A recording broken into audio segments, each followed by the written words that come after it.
Hello, hello. Welcome to my channel. My name is Emmie from Emmie Evolving.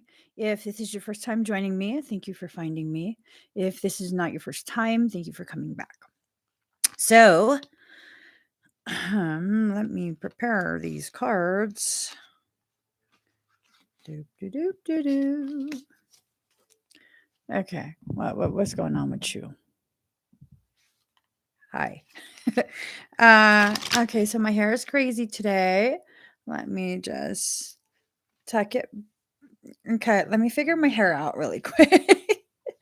I took it out of the bun that it was in, thinking it would be fine. You know what? Screw the hair. Let me just go ahead and get the cards ready. I'm doing a reading for Pisces, Sun, Moon, Rising, and Venus. Also for your cross watchers. Also for those of us who find ourselves on this channel without any Piscean anything. You're probably an empath and you probably need messages from your soul. Probably. Okay.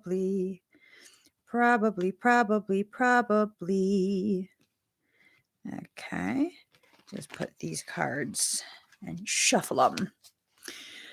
So, how are you guys navigating this Mercury multi-planet retrograde?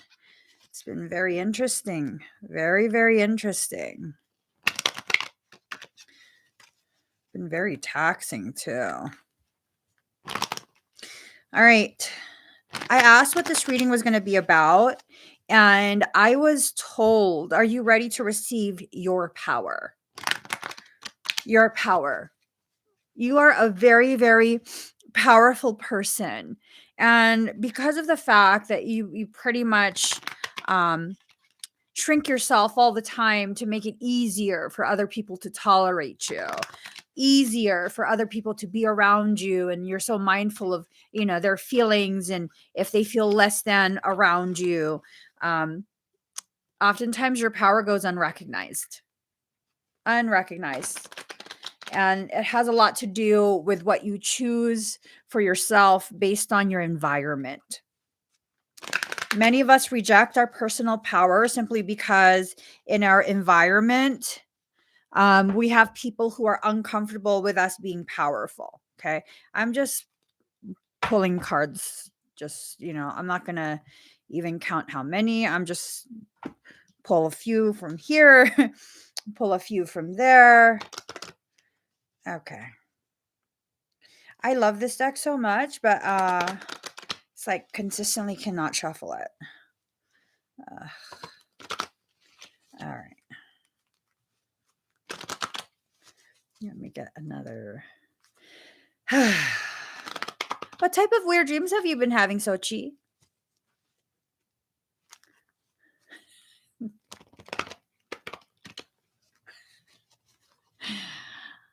Oh, I feel like I was bamboozled. I feel like I was totally set up for that. Why do you always look down when you shuffle? You don't got to see what's at the bottom of the deck. You don't got to see that. I do. I got to see it all the time. Okay, let's get started. Whew. Okay.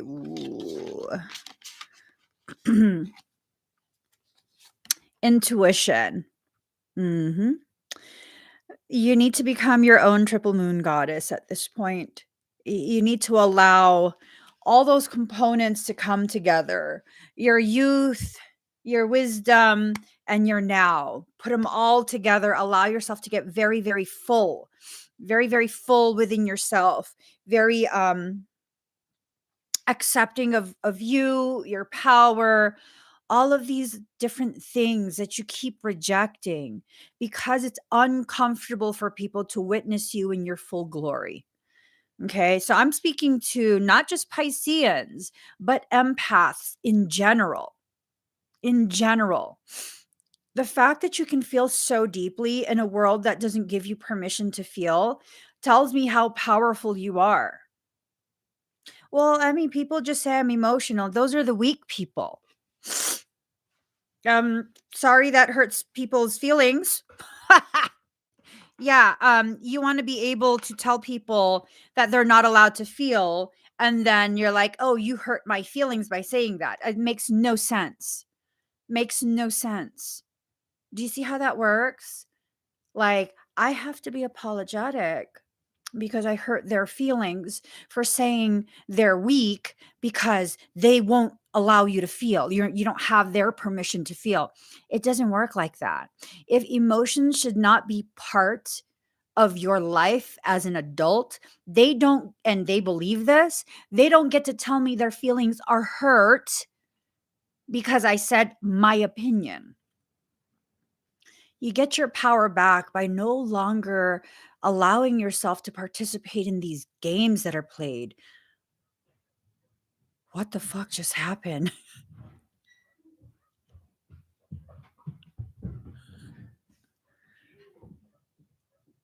I don't know what's going on. Sorry. What just happened? All right. Anyways, give yourself the grace you deserve. Okay. Allow yourself the space to shift, to grow, to expand your consciousness, to become more and more aware of exactly how these interactions with other people are affecting you. When someone continuously makes you feel bad for being who you are, whether it's intentional or not, why do you keep listening to them? Why do you keep making them a priority and it's just their opinion? Why? If someone has to act as though you need their permission to exist, you need their permission to be peaceful, to be happy, I don't know if those people should be part of your life at all. And then you'll have people who are like, Emmy, you can't encourage people to cut everyone out. Who am I encouraging to cut out? Are you afraid that you're going to be cut out because you're one of those people? Are you one of those people that shames others into compliance? You know your behavior is wrong. The last thing you need to be doing is worrying about me and my opinion. When there's a lot of flaw in your logic and in the way you treat other people. You see how I'm taking my power back there? No. When I know myself and I allow myself to just be honest and I understand I'm not an authority in any of this, I'm speaking my opinions. Am I going to someone else and forcing them to agree with me? No, I'm staying in my own lane and speaking my truth. And if there are people who don't like what I say, the way I say it, there's always that exit button. And because I know there's that exit button and no one is being held hostage, no one is this, no one is that, then what is wrong with me speaking my truth in my sacred space? Nothing. What is wrong with you speaking your truth in your sacred space? Are you not tired of not having a sacred space? Are you not tired of being on tippy toes all day long? Because this person might get hurt, that person might get hurt. In reality, there's only one person that's consistently being hurt, and that's you. If that's the way you live, you are consistently the one being hurt, and that is not okay. It is not okay for you to always be at the bottom of that totem pole. Mhm. The bottom of the totem pole is obviously the strongest, right? Because that's the anchor point that holds everyone else up. Who's holding you up? Who's helping you? Who can you go to when you've run out of, excuses for other people? When you need to vent, do you have someone that you can go to? And if the answer is no, I think you need to be there for yourself. The reality is not all of us will be lucky enough to have at least one real friend, one real love. We're not all that lucky. And that's sad because that should be, something all of us have. But the way the world works, no. You're lucky if you have that. You're lucky if you have the type of love you deserve on a day-to-day basis. Wow, really? It's a miracle if you can find someone, come across a person who can love you the way you so freely love other people. Wow. So maybe it's time for you to be that for yourself. Maybe you need to reassess the presence of everyone in your life. And this is not about cutting everyone out. This is about recognizing who really needs you that way and who just does it out of convenience. Because, I had this sibling. I was taking care of my brother with a heart problem, right? I mean, we literally were told he only had 3 weeks to live. Um, like he can't even sit up for more than 5 minutes, or he legit looks like he has to go back to the ER during that period. It was real bad. It was real bad, and I really, really thought he was gonna die. I really, really thought he was gonna die, so I was doing everything for him. I was cleaning his entire room, doing all his laundry, fixing his bed when he goes to the bathroom. He couldn't even get up at night to go pee, and he's on diuretics, and so I would clean out his big ass uh, pee receptacle every morning. And then here comes our other sibling. Well, how come you're only cleaning for him? How come you make all his food and you don't make me food? And you know what I said? And when I share this, people are like, damn, you're harsh. I said, well, if you're dying too, maybe I'll do it for you. And he's like, don't say that. It's the fucking truth, though. It's the truth. Why are you trying to guilt me into doing shit for you when you are fully capable of doing it? And we have to apply this to our life. Why? Because all of us have someone like that in our lives. All of us do. All of us do. And if I decided to be a traditional Piscean empath, I'd be like, oh my God, I'm so sorry. Let me clean this for you and do this. No, motherfucker, you don't even have kids. Do that shit yourself. Fix your bed yourself. Cook your own food yourself. When people refuse to consider how much you're doing, like my brother literally could not do anything for himself. He literally could not do it. He wasn't asking me to do it. I was choosing to. Me as a CEO of my own company that works 7 days a week, and me as a stay-at-home mom of hella kids. Yet you want me to cook and clean for you? Like, are you trying to wife me? I'm your sibling. What is wrong with you? To expect um that kind of tolerance from someone, that's unreasonable. You don't have to be reasonable in your response when someone is so fucking unreasonable in their expectations of you. Have you stopped to question the people in your life? Do they need that kind of help from you? Or is it just convenient for them? And if you stop helping them in that way, whatever way you're helping them that's unreasonable, um, you're the bad one. If you are afraid to change the dynamic with someone, there's a good chance you've been being gaslit. There's a good chance you've been being manipulated. If you're not the type of person that's just socially have social anxiety all the time to begin with, there's a good chance you're probably being manipulated by that person. If you can tell everyone else and have boundaries with everyone else, but this one person you cannot, um, that might be the one person you need to remove from your life. The only way you take your power back is when you stop giving it away. You can quote me on that. Quote it. Write it down on your phone and look at it every day. The only time you can take your power back is after you stop giving it away.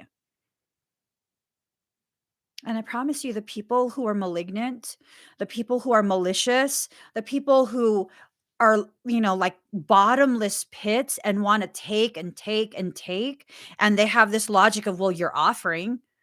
So they don't even value what you're giving. It's just you're offering. Like, have you ever gone into a grocery store and you don't even want those chips, but because the bag is free, you'll just take it anyways? It's free. Have you ever seen someone like that? Because there's a lot of people in this world who are like that, where they don't truly value you and you're over here like, "Well, no, but no, whatever you're telling yourself, they probably don't. They probably don't." We have to recognize when we're making excuses for people who have no place in our life. The recognition of someone's place in your life, or if they should be, removed from your life, if they should have their access revoked, has nothing to do with you saying they're a good person or a bad person. It has everything to do with how they make you feel, how the two of you interact. Are they adding to your growth? Are they helping you to heal? Are they empowering you in your process of figuring yourself out? Because if they're not doing any of those things, what are they doing in your life? And if you don't know what, you need to start finding out why. You have to. You have to. You have to. There you go. I took a free tote bag before. I never used it. How many free things have we allowed ourselves to receive that just take up space in our home, in our car, in, whatever it is? How many? How much clutter have we accumulated because it's free? A lot of people's drama is free in the beginning.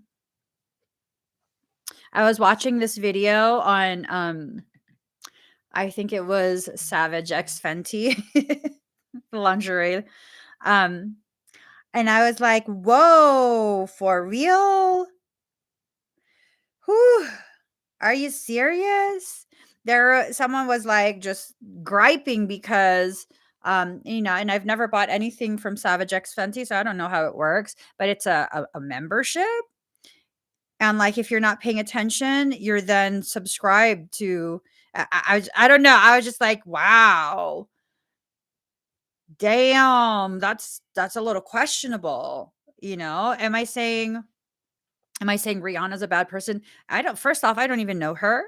I do enjoy her aesthetic. I do enjoy her work. I do enjoy her makeup, but do I know her? No, because I don't know her personally. I don't have enough information to decide for myself what my opinion on her is. But if I'm looking at what's being shared in that video about like her business practice for that specific company, which maybe she's aware, maybe she's not, I don't know. Wow, so you got a discount, but then you had to pay for a membership that you're gonna be charged every month, and when you calculate all of it, like, you really just saved 5 cents? Oh, shoot. I was like, "That's too much for me in the morning." No, I can't watch anymore. That's too much for me in the morning. I can't. No, no, no. I can't. This is too much. And maybe when you begin becoming very, very aware of people's behaviors and you have that feeling of, no, oh God, no, I can't deal with that right now. It's too much for me. It's because they're too much for you. Their expectation of you is too much. And what did we just say? The only time you get your power back is after you stop giving it away.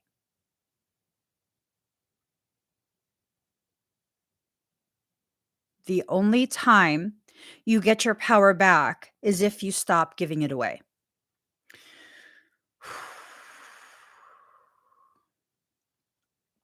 Ooh, that's another good one. Also, when my insurance covered 100% free therapy, I didn't care. But when I had to start doing copay, I actually started learning. Mhm. I learned this the hard way too. I used to give away my services for free, completely for free, and people did not appreciate that. And it's not that you have to kiss my ass. It's that you have to appreciate the benefits you're receiving for free and maintain it. And no, most people will not. But I promise you, when they're in a position where they have to save, even, even if it just took a few days, oh, you best believe they're like, I don't ever want to get breached again.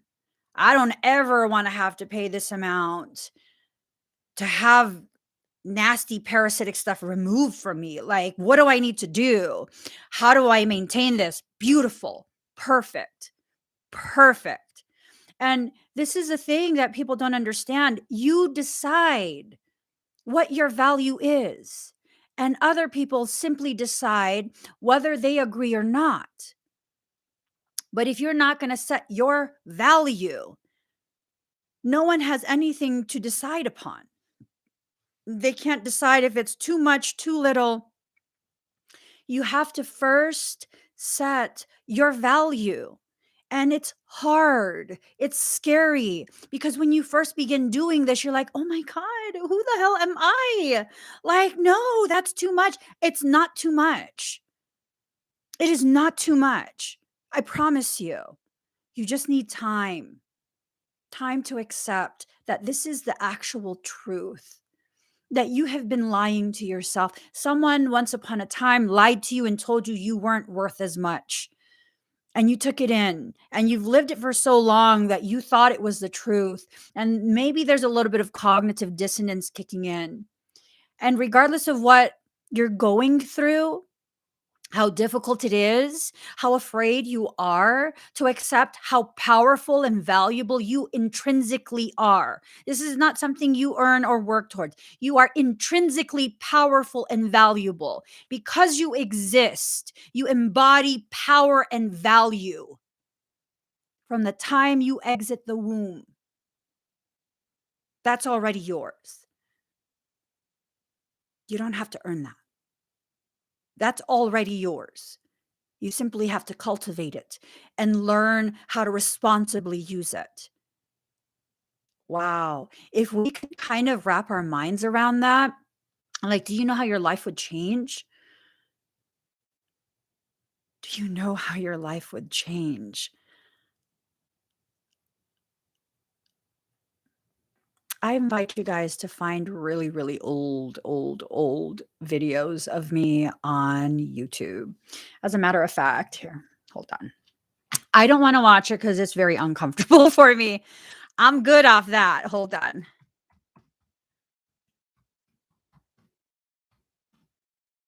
Uh,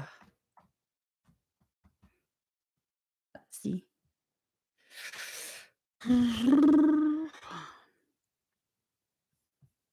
Okay. Let me get this link. Let me just get this. Let me get this.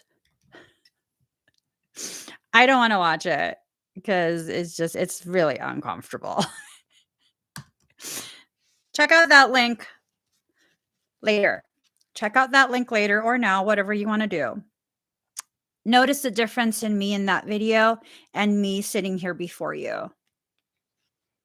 Notice the huge difference. And it has nothing to do with age. It has everything to do with stepping into my grace for myself. Learning to love myself in the exact same way that I love everyone else. Why do we always have to go to war for everyone, yet we can't even say a word for ourselves? That's just not how it works. That's not how it works, and that's not what's expected of you. And if someone expects this of you, they're draining your power. They're draining your sense of self-worth. You have to be gentle with yourself. You have to. You have to find that space of power within yourself where you no longer attack yourself. When you attack yourself, that's really your frustration with someone else, that you are too afraid to deliver to the proper person. And so you hold on to it. You hold on to it. And eventually it has to be purged. So what happens? You purge it on yourself. You don't deserve that. No one does. There's nothing wrong with communicating something that's difficult. If the message is for the person, give it to the person. Unless you're intentionally giving them messages that you know will hurt them because you want to hurt them, that is not the same as simply being a messenger. And sometimes the message is, listen, you messing with people and using people, that time is done. And you've been brought across my path because I'm going to help you learn this today, right now. You will not do that to me. And if you want to try, there will be a reaction and a response. And I promise you, it's not going to be pleasurable for you. It might be for me, but not for you. And oh my God, the world will not give you permission to be that powerful. Who cares? Be powerful anyways. Be powerful anyways. The entire time that I have lived my life in such a way that would be least offensive to people, I had the greatest number of individuals coming to me thinking they could treat me however they wanted. And I had to apologize for that. I'm sorry. So you metaphorically slapped me, and I should be sorry that you hurt your hand.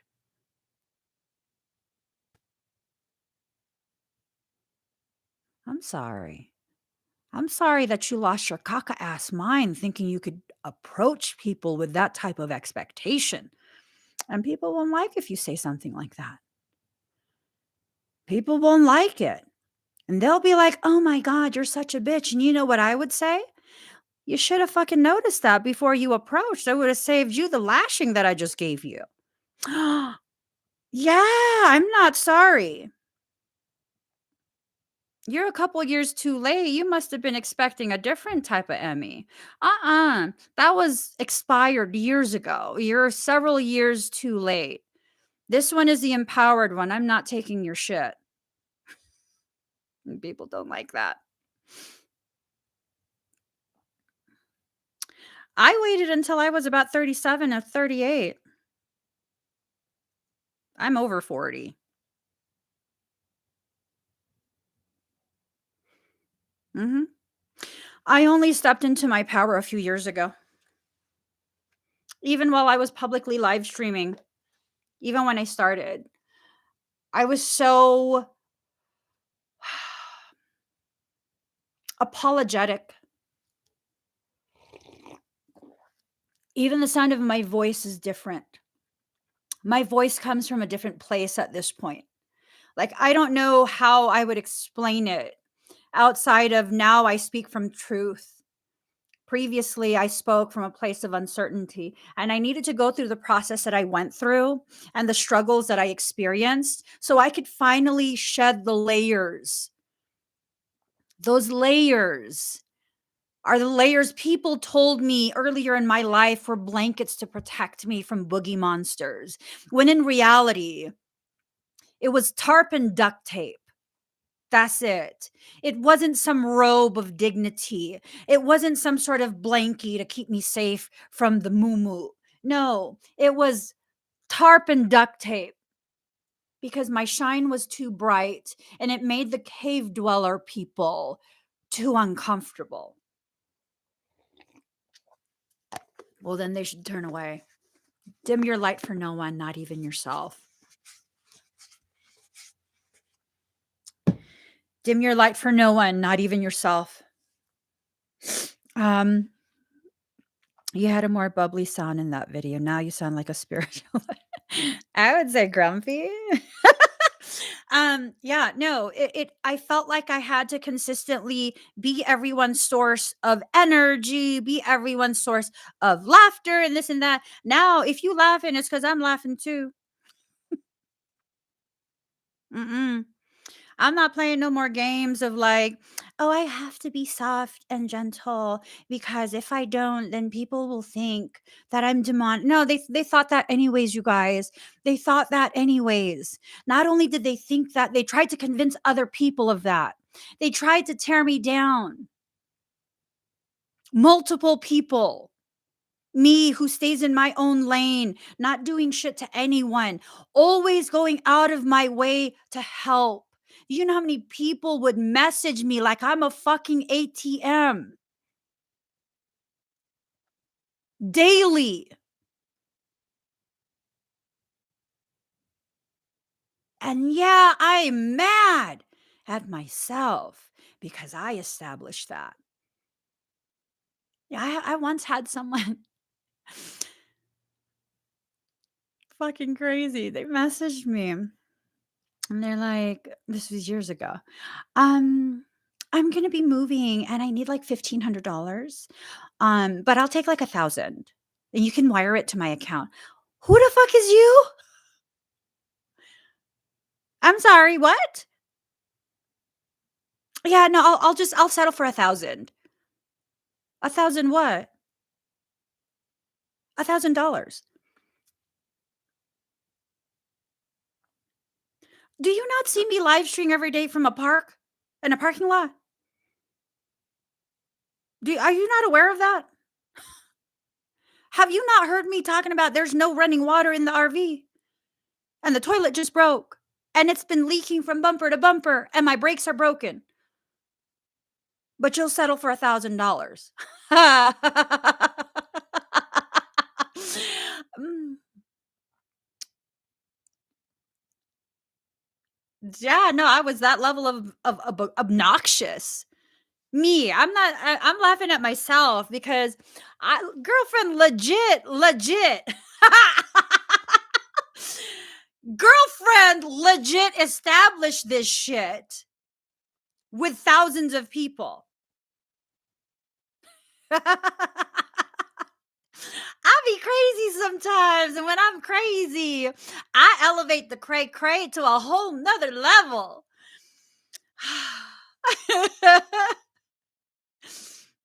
See, that's the thing, Moonrock. I wouldn't even ask my parents for money. Why do they think asking a stranger is all right? Because I established that. Me, that was my fault if we're needing to look for someone to fault. That was me. I did that. I taught people that because I felt like unless I was overgiving,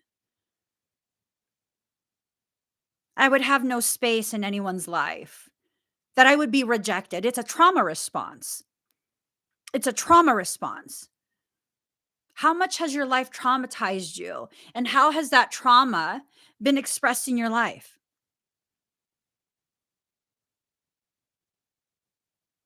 You guys understand when you are a Piscean and when you are an empath, you are not a stranger to anyone. And the more you tap into your personal power, the more people will feel at home with you, very comfortable with you. Do I need to be mad at that person? No, it's me. I established that. I must take accountability for the decisions, the actions, the way I presented myself. And I need to really call myself out. $1,000 was not a big deal during that time. Like asking me for $1,000. I'm not saying $1,000 is not a lot of money. That's a lot of money. That is a lot of money. But asking me for $1,000 was not a big deal because I was paying people's mortgages. I was paying people's electricity bills that were like over $800. I was paying people's car notes. I was paying for people's tuitions. Why? These are all strangers to me. Well, because if I'm going to work and people are going to see how different I am and abundance is going to come to me, then I have to make atonement for that. For what? Atone for what? Your personal power comes back to you after you stop giving it away. Because I promise you, no one was considering the fact that I was not a 501c3, a nonprofit. I'm a for profit company. Every single penny that comes in is documented. I don't accept cash. Everything is documented because everything is documented. I pay taxes on everything. You think any of those people were like, oh my God, it's tax time. We got to make sure we take care of Emmie. No. And the moment I stopped giving things away,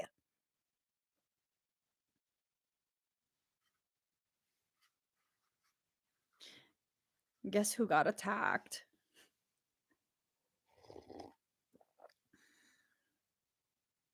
Because I established that. My actions brought that to fruition. That was not a sustainable connection. Sorry, choking on my own truth. I knew that wasn't sustainable and I still did it. I still did it.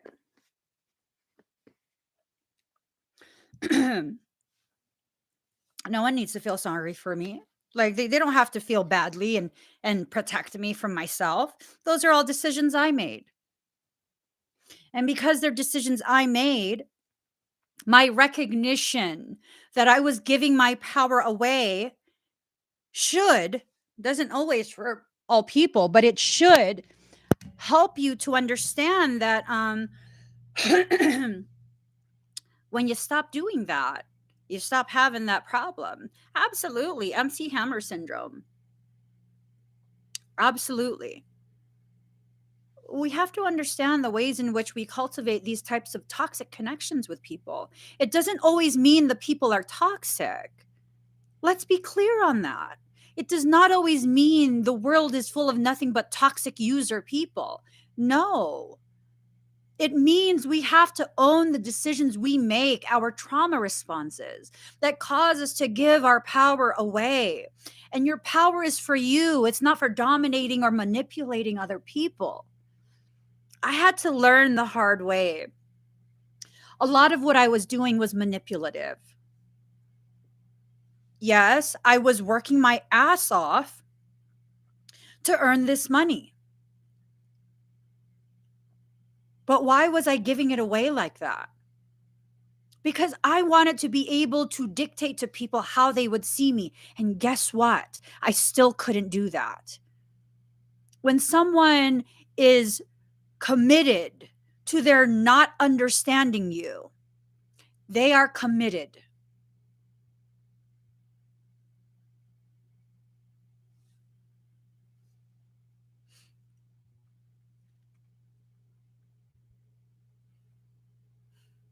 When someone's not interested in learning who you are, there's nothing you're going to do to convince them that you're not what they believe you are.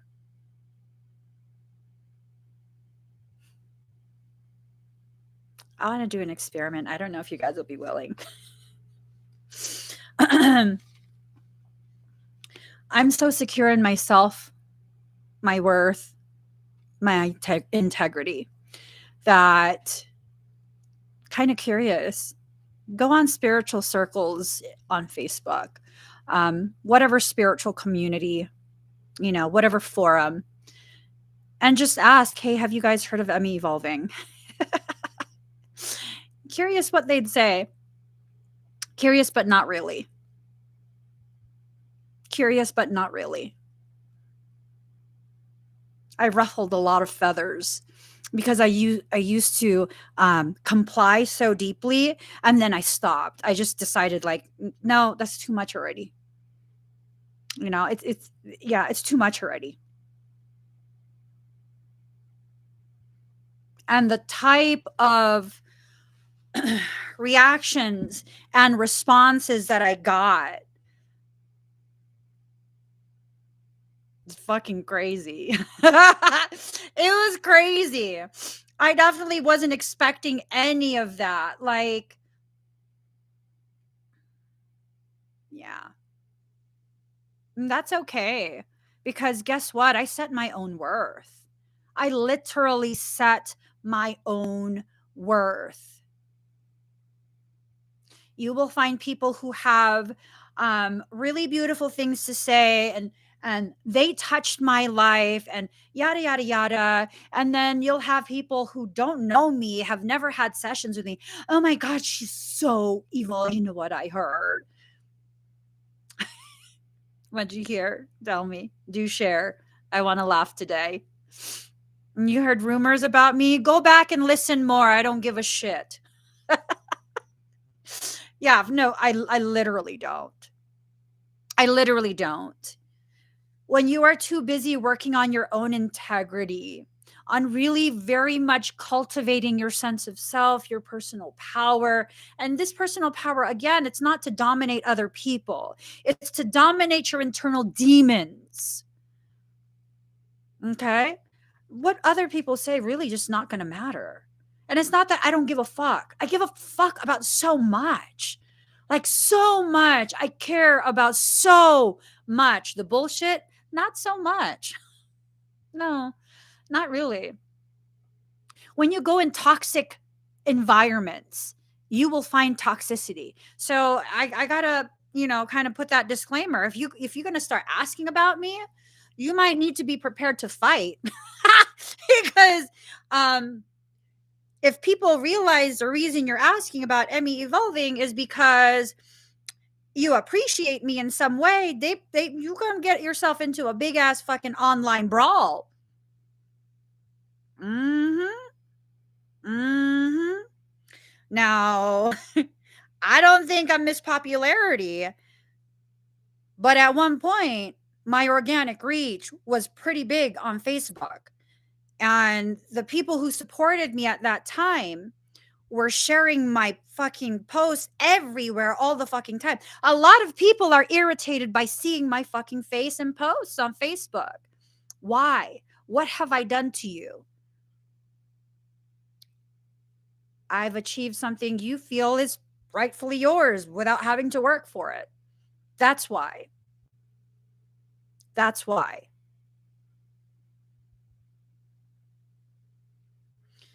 Go back and look at all of the dramas I've been in because of Facebook. What did I actually do? I mean, you take away all the shit talking.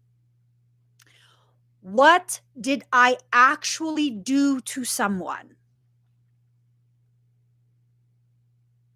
Not a damn thing, but mind my own fucking business. Not a damn fucking thing, but walk away when people show themselves to be toxic. I mean, I'm not even going to correct you and tell you you're fucking toxic. I'm just like, ooh, time to go. I'm going to go over there. I'm good. Yep.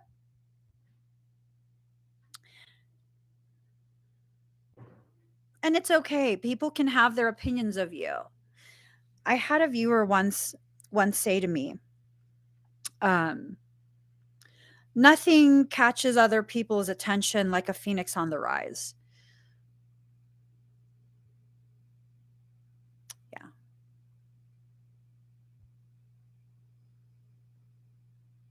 There was this video that was playing this morning. It was like one of those short clips on YouTube. I think I still have it on, actually. Oops. Let's see. No, I don't. She's talking about it's some lady, and she's talking about how years ago she was living in Inglewood and she was on government assistance and the money ran out and her baby needed diapers and she only had $11 in her account and she had to wrap her baby in a towel for 2 days um, before she could afford to get diapers, I guess. And she ended up becoming extremely, I guess, influential. I don't know who she is. Um, but she seems to be some sort of public speaker. And, someone asked her, like, do you use a cry stick or something like that? Because every time you talk about this and you've talked about it so much, you still get teary eyed. And oh God, it touched me. Mm, mm.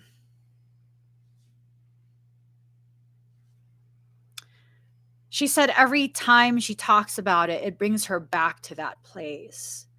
And she feels it all over again. Mm.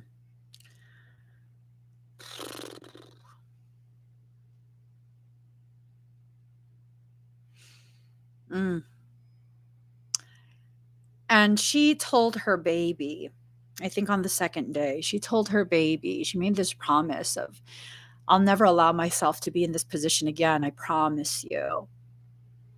And whatever parts of me that allowed for this type of poverty to exist, I'll let all of those parts of me die so I can be reborn to be the woman I'm becoming. Oh,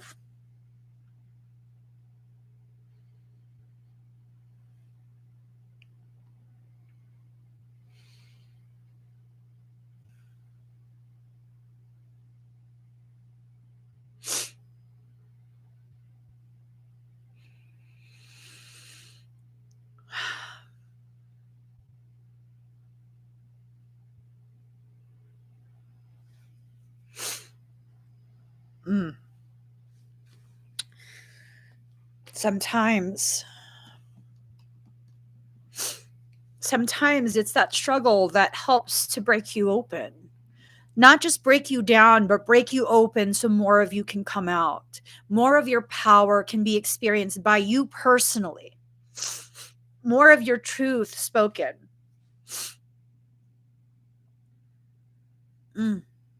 It was, oof, God, hearing that, I didn't realize I needed to hear that this morning. I didn't realize it. I needed to hear that this morning because it's the same fucking story. It's the same story that I've been living through. Same story. And it's a beautiful thing because if it's the same story, same origin story, that means we're same trajectory.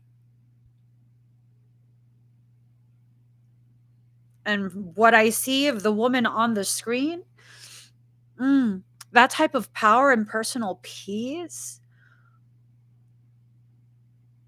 I'm willing to receive that. I'm willing to receive that and retrieve it.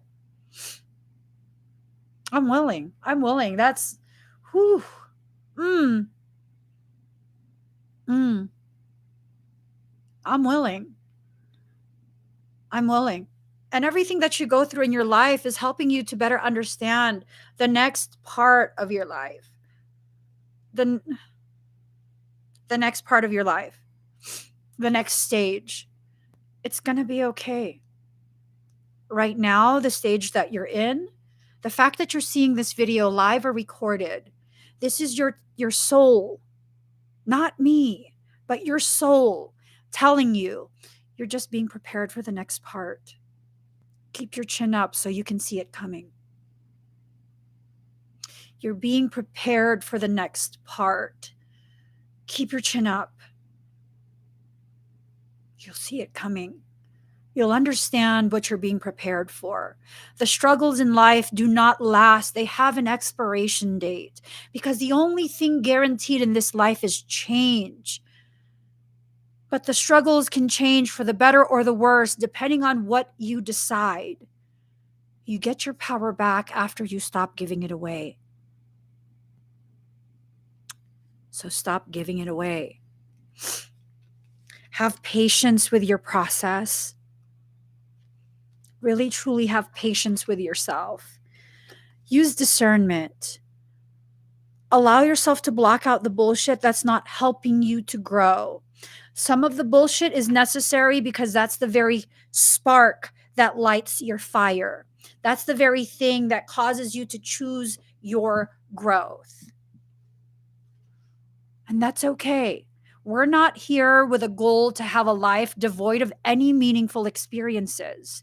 Meaningful experiences always have intensity attached to it, or it's not meaningful. You're here to experience things. When you are done learning what you need to learn from the circumstance that you're in, you will exit it. That's how it is for every single situation you have lived through. No, that's not true, Emmie, because I had this struggle and it lasted for years. Well, then that tells me it took you many years to learn that lesson.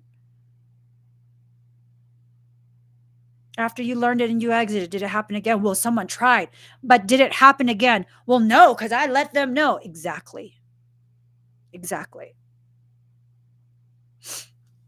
Your willingness to learn what your soul is teaching you is the very thing that dictates how long you'll be in that lesson. We've homeschooled my kids' entire lives. Their entire lives, we've homeschooled. Before any of this ever happened, we've homeschooled. That's all we've ever done is homeschool. And my kids are so freaking advanced, so advanced. And they don't learn like other children. They don't need the busy work. What our routine has always been. My kids can do several weeks worth of traditional schooling in one day. 20, 30 minutes. They can do several weeks worth. Why? Because I let them know. Hey, this work is boring for you? Well, then show me you know it so we can move on. Oh, I don't have to do all the worksheets? No, like that's only if you need the extra exercise, the extra work. Do you need it? No. Okay, show me. Show me. Take the assessment test. If you pass, you're done. Move on to the next. Okay, you pass that too, you're done. We'll move on to the next. Okay, you pass that too, you're done. We move on to the next. You know, when my kids were in a program where we were assigned a teacher, it's an online academy, home based online academy. And you have to log in every day, and it's structured just like a brick and mortar school. There's a lesson plan and everything is scheduled and all of this stuff. And they're auditing how many hours you spend on each lesson. My kid finished an entire school year in like 2 or 3 months. By the time that school year was done, from like August until June, right? He had finished 2.5 grade levels.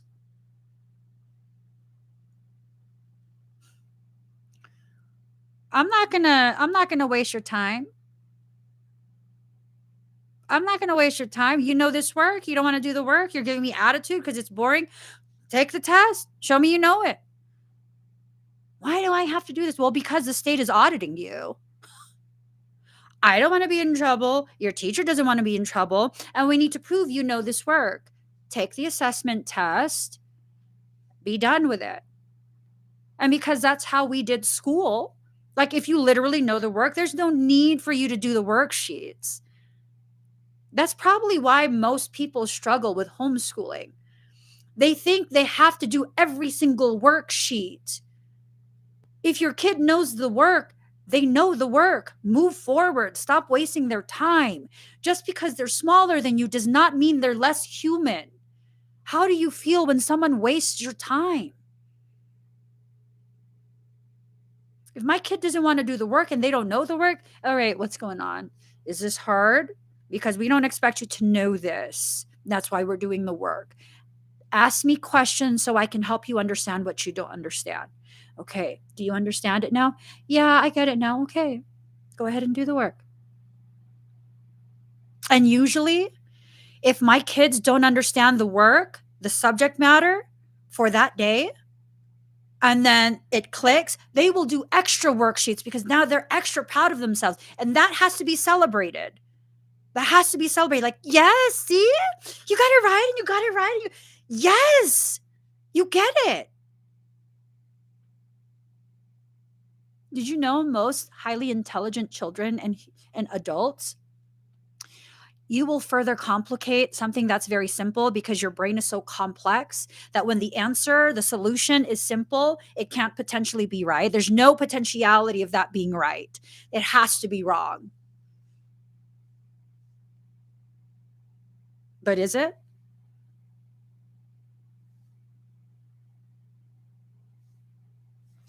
Many of the answers to your life's problems are complex in their simplicity. You already have all the answers. You just don't want to believe that it could be that easy, but it actually is. It actually is that easy. The solution is that simple. Look at the world's problems. Oh no, Emmy, because we need some refund. No, the system works exactly the way it should. That's how the system was designed. There's nothing to fix. It's not broken. That's how it was designed. What are you saying? Anarchy? Well, most people won't survive anarchy. So no, unfortunately, that's not a solution either. Well, then what's the solution? We need to implement. No, remove the people in power. That's the solution. Well, then who replaces them? How about we begin forming smaller villages? You mean go backwards? No. Return to the original state that was successful and harmonious, where everyone has to contribute. And I'm not talking in a communist type of way. I'm talking about contributions and actually fucking caring about each other. Yeah. Actually caring about each other. How about we take our fucking power back and stop having other flawed humans telling us what to do? You really need someone to tell you that you've committed your life to another person? You can't commit your life to another person unless you have a marriage certificate? I don't believe in marriage in that way. I'm saying this as someone who is legally married and spiritually, energetically, heart based, mind based. I'm fully committed to my husband for the rest of this life. I don't give a shit what he does. Oh, I'm not allowed to say that because bad bitches don't say. No, I don't give a shit what he does. I made a decision. I'm staying no matter what, thick or thin, doesn't matter. You got me. That's it. I don't care what you did. I don't care. We'll work through whatever. I don't care. Anyone else? Fuck that. I'm out. I'm out. I've broken up with boyfriends because I didn't like the way they eat food. They probably weren't the one. Yeah, no. One boyfriend, he touched the rim of my cup at a restaurant. He went like this to. Why the fuck would you do that? Why the fuck would you do that? This can't work. No, I'm good. I gotta go. What? No, I lose my number. For real. I'm a fucking germaphobe. I didn't see you wash your hands when we arrived. Lost your cock ass mind thinking you could touch the rim of my fucking drink. No. Girl has standards. I have standards. The fuck? Touch the rim of my drink. Ew. Mm-hmm. Yep. What type of personal power do you need to have to be able to publicly say, I don't care what my husband does. I know his integrity. I know his heart. I know his integrity. I don't care what he does. We will work through anything. Everything. That I'm committed to this. I don't give a shit about marriage license. All of that is bullshit. What kind of personal power? In a society where we're told as a woman, if you love someone in that way, you're being weak. You're being a weak bitch.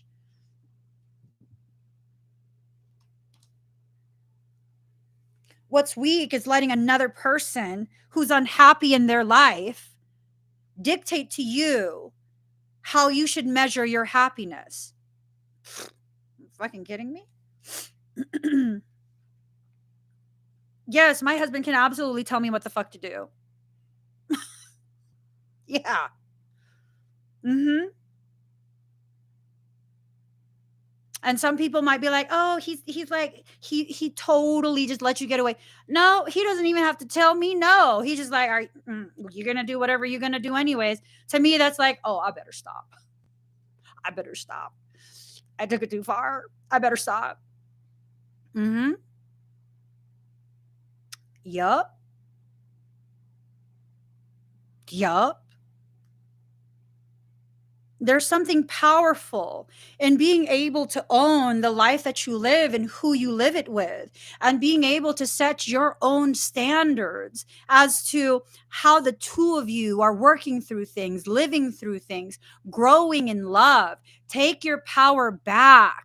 Stop being okay with what the TV and the phone and the internet is telling you is okay. It's not okay to be a side anything. I'm the whole motherfucking meal, dessert, appetizer, all of that.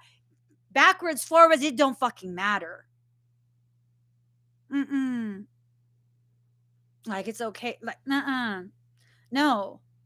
No. That all I should be is like an aesthetic. That my goal is to have a flat stomach. I mean, it's nice and dandy if you guys work real hard to have a flat stomach and you put a lot of effort into it. If it makes you feel good for yourself to be healthy in that way, beautiful. But if you're doing it so other people can validate you, y'all, I got a fucking Dunlap, where my mommy pooch Dunlapped over. I got a Dunlap. I got hella loose skin everywhere. Mm-hmm. Yep. Yep. And it's fine. Because I own it. My body is still banging. Am I not allowed to say that? I don't give a shit. I don't give a shit. And I'm not going to say my body is still banging for over 40. No. If my body's banging, my body's banging.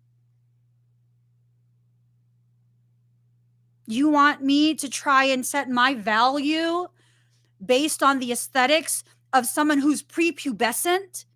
You want me to be hairless as fuck and have a body with breasts as perky as someone who's never breastfed, a stomach as flat as someone who's never carried a child? Get the fuck out of here with that stupidity. Like, are you kidding me? You joking, right? You're joking, right? You know what I think is ridiculously attractive? True authenticity, not the manufactured kind. True authenticity. The kind where you can witness someone in their most natural state and they're just, in their natural state. And they just own it. They just own it. Or it's like, I'm not comparing to you. I'm not basing my value on my age, my viewer count, my follower count, my like count. I'm just going to kind of do me and like do me in a way that makes me ridiculously happy.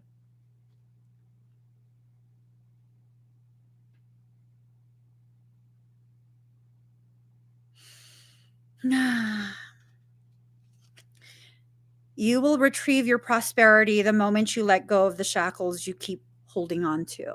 You don't even have the shackles on anymore. You're just holding on to them because it's scary to let go. All you have to do is open your hands.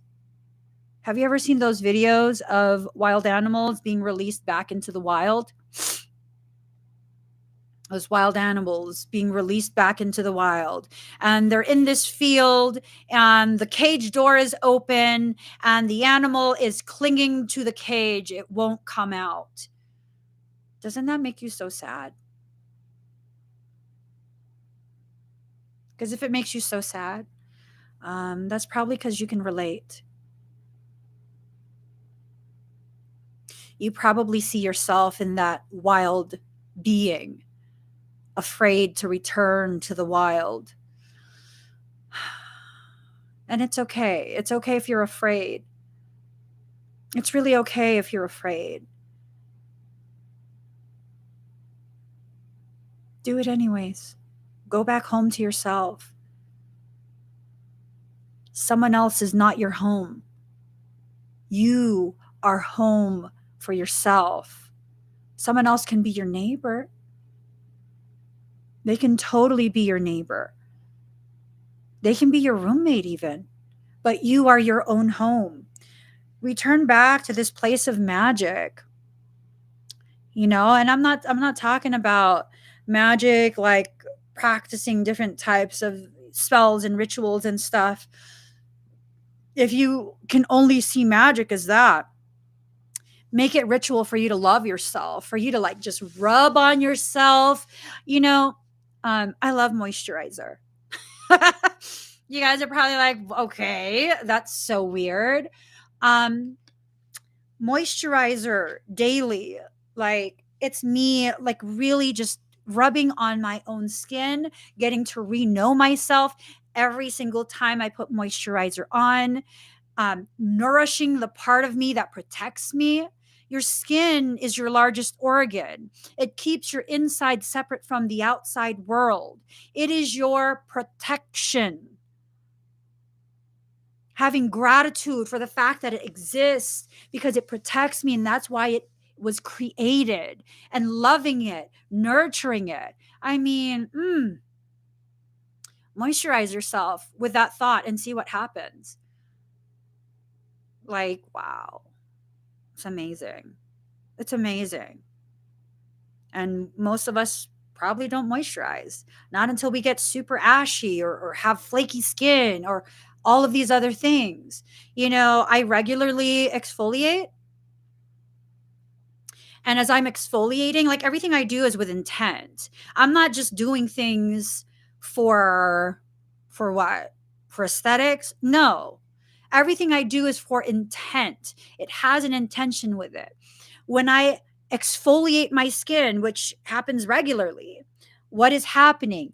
I am sloughing off the dead layers, the layers that no longer serve that purpose, the layers that need to go so the newest, most vibrant me can be most easily witnessed. And that's not just witnessed by other people, but witnessed by myself, by me first.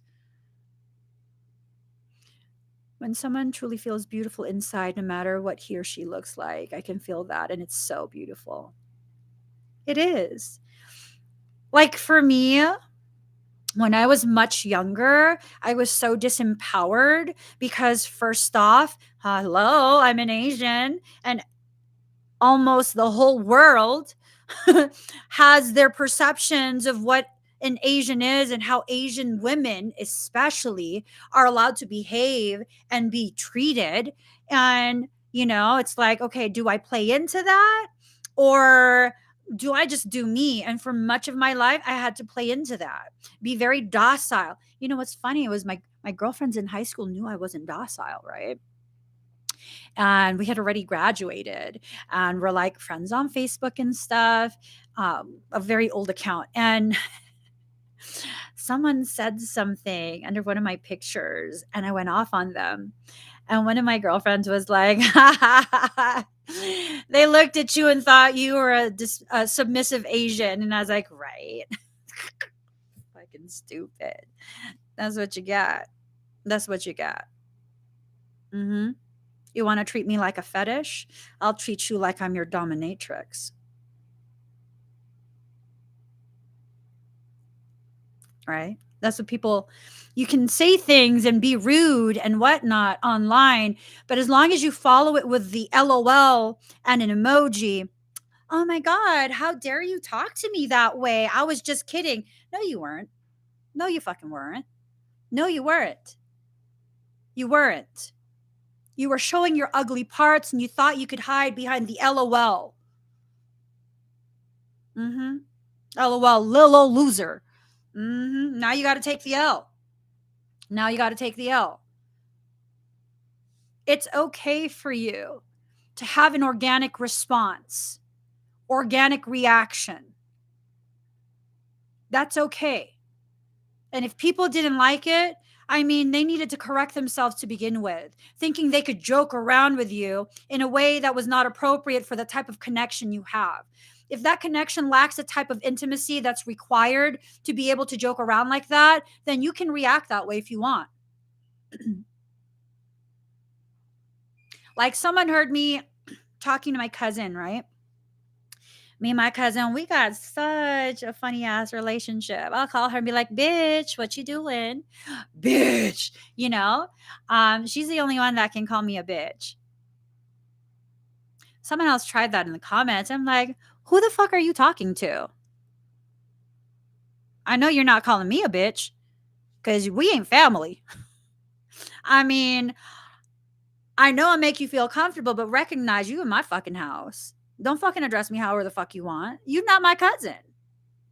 You are not my cousin. Uh-uh. I don't care if it's some sort of like euphemism free. I don't care. We don't have a connection like that. And let me correct your skewed view. We not cool like that. And it's okay for you to let people know, oh, I'm sorry. I don't know if maybe I blurred a line, but we're not cool like that. We just not. We're not cool like that. And, if I did something to confuse you, let me just correct it right now because we're not cool like that. Because sometimes it's the people who think you're cool like that with them that will then begin taking liberties with you. That's what I noticed. That's what I noticed. No, it's not me being condescending or judgmental or any of that. It's me witnessing people as they are. When you have the ability to see people and their intent and how that intent plays out despite what they say and how hard they try and hide it, you got to stop double guessing that second guessing of yourself. Stop it. You developed your intuition a long time ago. And I've said this before, the reason you become such a highly sensitive empath is probably because you lived in an environment as a child or young adult that felt so unsafe. You had to learn. You had to cultivate the ability to read the room, read energy, read people's emotions, read their intentions that are unspoken. You developed it out of a need to survive. And now, as an adult, because you're more mature, you're going to second guess that? Okay. I'll give you an analogy. That's the equivalent of a child who grew up in Vietnam during the Vietnam War, not as an adult, knowing what certain types of aggressive posturing means. Them trying to convince themselves, like, oh, no, no, no, no, no, no, no. This is, no, that's not what the government's really doing. I'm pretty sure that's what the government's really doing. I'm pretty sure. I'm pretty sure. As someone who comes from a people who were colonized multiple times by multiple nations, the fact that the Philippines is called the Philippines after King Philip, I mean, we couldn't even keep our original name. We couldn't even, all of our food, because people have sometimes like, oh my God, why is Filipino food like nasty? Like, y'all eat dogs and y'all eat like the stomach and the intestines. Well, ask the fucking Spaniards. Ask them. Does that mean I hate Spaniards? No. I have their blood running through my veins mixed along with the indigenous peoples that I also come from. Let that sink in. They're my ancestors too. Because I'm so tied in with my ancestral knowing, I can feel when someone is trying to dominate me. Not gonna fucking work. My ancestors said no. No. Much of our food were the foods, the leftover parts that the Spaniards didn't want, the throwaway pieces. They took all the good parts, the choice cuts, and left us with the scraps. Am I saying this because I have some sort of resentment, animosity towards Spaniards? No, like I said, they're my ancestors too. My fucking last name is Garcia. Hello? Hello? Why do I resonate so deeply with my cousins across the pond in Mexico? Because same story there. Same story there. Thank you, Bite Me. I love Spanish people. Yeah, I'm not gonna hold you personally responsible for things that occurred before you even existed. I mean, that's obnoxious to me. But that's the reality of my origins. We were treated like slaves, but because Prince or King Philip had his own little standards, he didn't want to call us slaves. He called us his subjects. Okay, well, I mean, we're eating intestines. Like, but we didn't get that official title, right? We didn't get that official title. That's okay. That's okay. That's a part of the history of my people. And I draw from that power. That's part of my personal power. All the words that they could not speak while being in subjugation, I'll speak for them now. I'll speak for them. That's how powerful my people's history is. That's how much it empowers me. Let's stop with all of this, like, people need to create opportunities for us. Create it yourself. Create it yourself. Create that opportunity, speak your truth. And the people who need to hear it, they will hear it. Do you get to decide who hears it? No. Do you get to decide how people will receive what you're saying? No. Speak your truth anyways. Speak it anyways. Speak it anyways. Yep. Healer. Be your own healer. Heal yourself. Allow yourself to become the very thing that you're seeking in other people. Allow yourself to become that sanctuary that you created for so many others. Just allow it.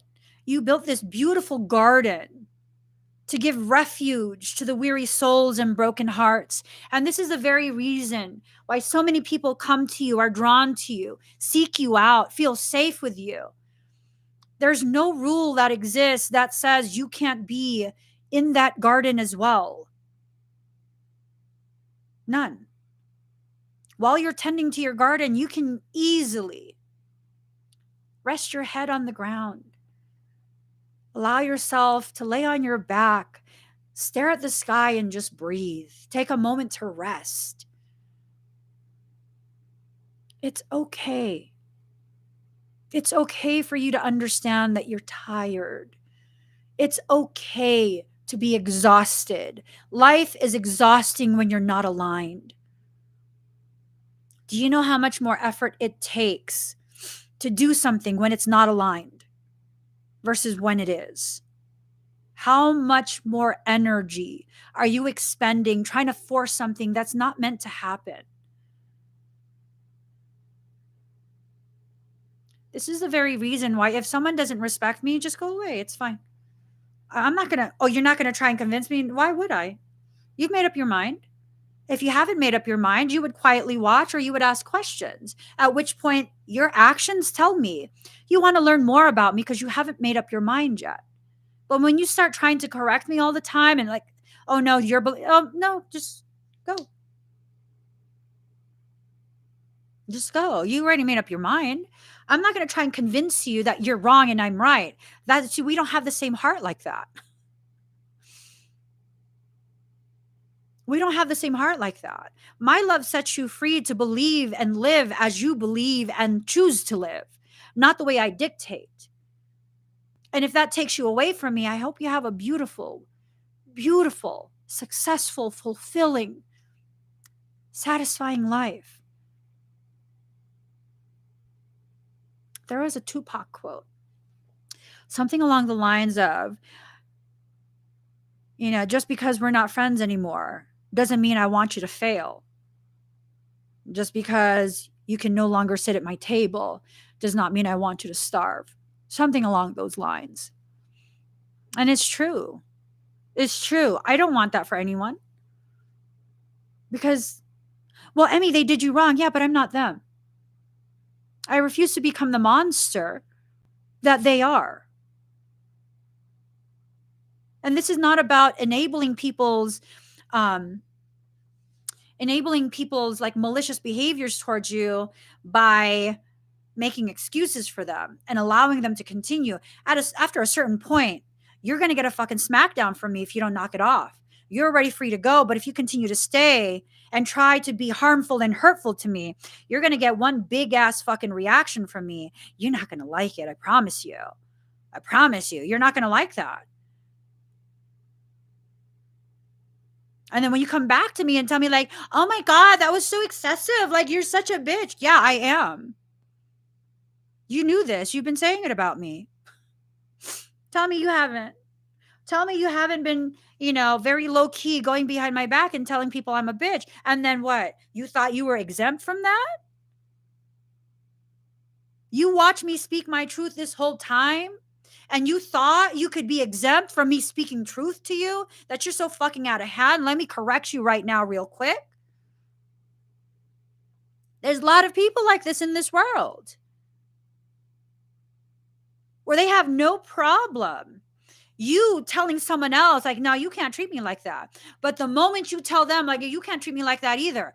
Oh my God. Yeah, we not friends like that, homie. We not friends like that. Because the people I consider friends, I don't have to worry about them ever doing anything like that to me. If you have to feel like you have to be on guard with someone, or you have to watch what you say, that's not a friend. That may be not even an associate. Like, Mm-mm. If I have to question whether or not I should tell you something privately, mm-mm. No, no. I'm going to recognize you for what you are. Someone that I feel I can't trust for some reason. So I'm not going to trust you and share things with you because it's not safe for me to do so. And if you have a problem with it, then maybe you should work on whatever's going on within you that's causing me to receive you and your energy as someone I cannot trust. I'm not going to shit on myself anymore. That's me taking my power back. I'm not going to tell myself anymore when my intuition tells me that there's something wrong, that I shouldn't trust you. You feel weird. I'm not going to be like, don't be like that. Let them prove you wrong. No, I'm going to be like, okay, I got to go.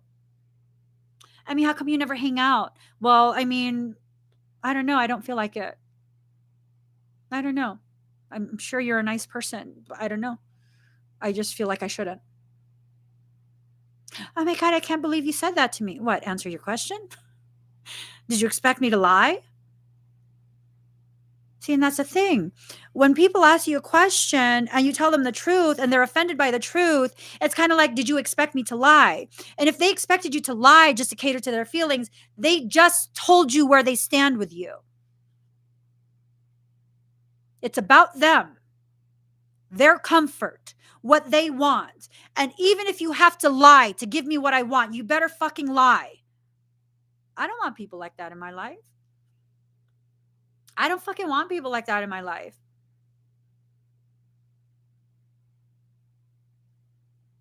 I have enough people in my life that I can go to privately and have private conversations and not have to feel that way.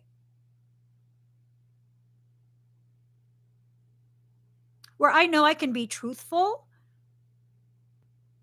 and they can let me know if it hurts their feelings and we can talk about things and figure out like, okay, was there a miscommunication? Was there an error in the way I delivered the words? Was there some sort of misunderstanding when you received those words? I only want what's healthy at this point. That's how you take your power back. Look for the healthy things. You trying to be friends with someone that's toxic is like you trying to add vegetables to your Doritos to make it healthy. Like, oh, no, no, no, Doritos are not unhealthy. I'm eating it with hummus. It's organic.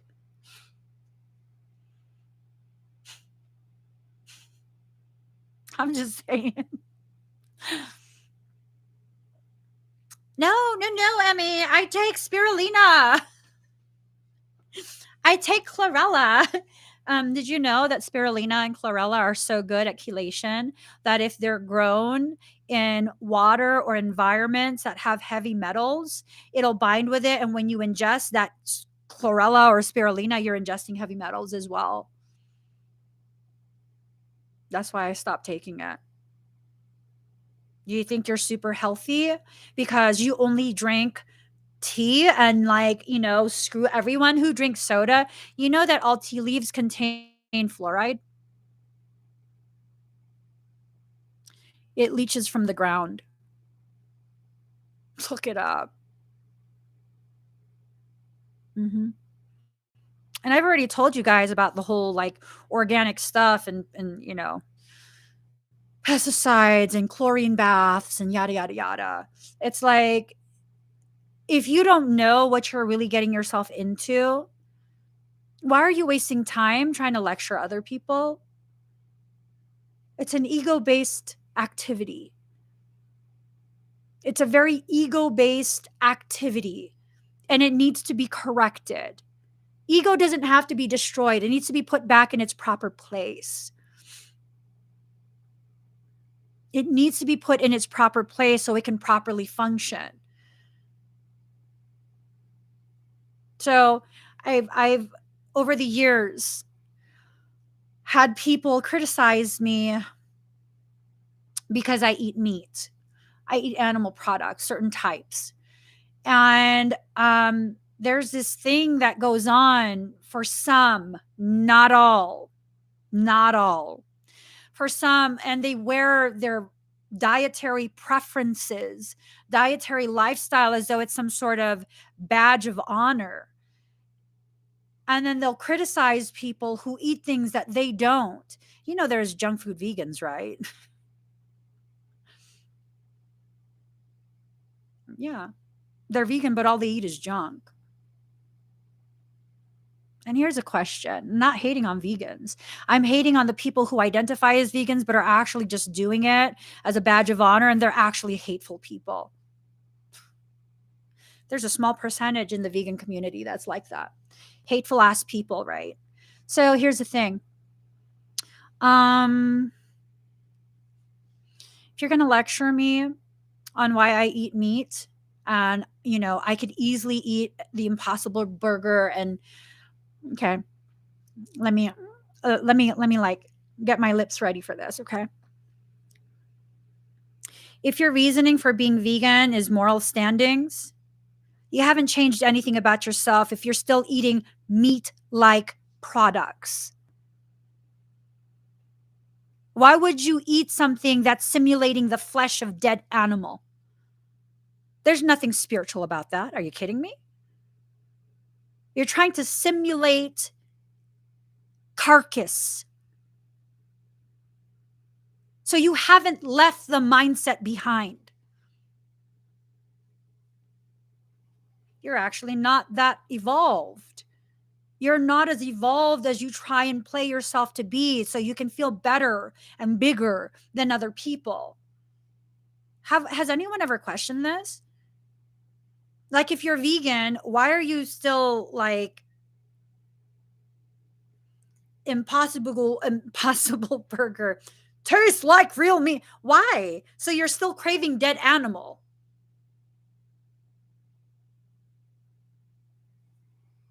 When I went vegan, anything that resembles any type of animal carcass, no. Oh my God, I will upchuck. I can't. I can't. I can't. And if any part you can use a slotted turner for a burger, and if you're gonna try and use it for my bean patty, like, I'm not gonna eat that. It just touched dead stuff. I can't eat that anymore. I'd rather starve, like, for real. I can't. I can't make myself eat it.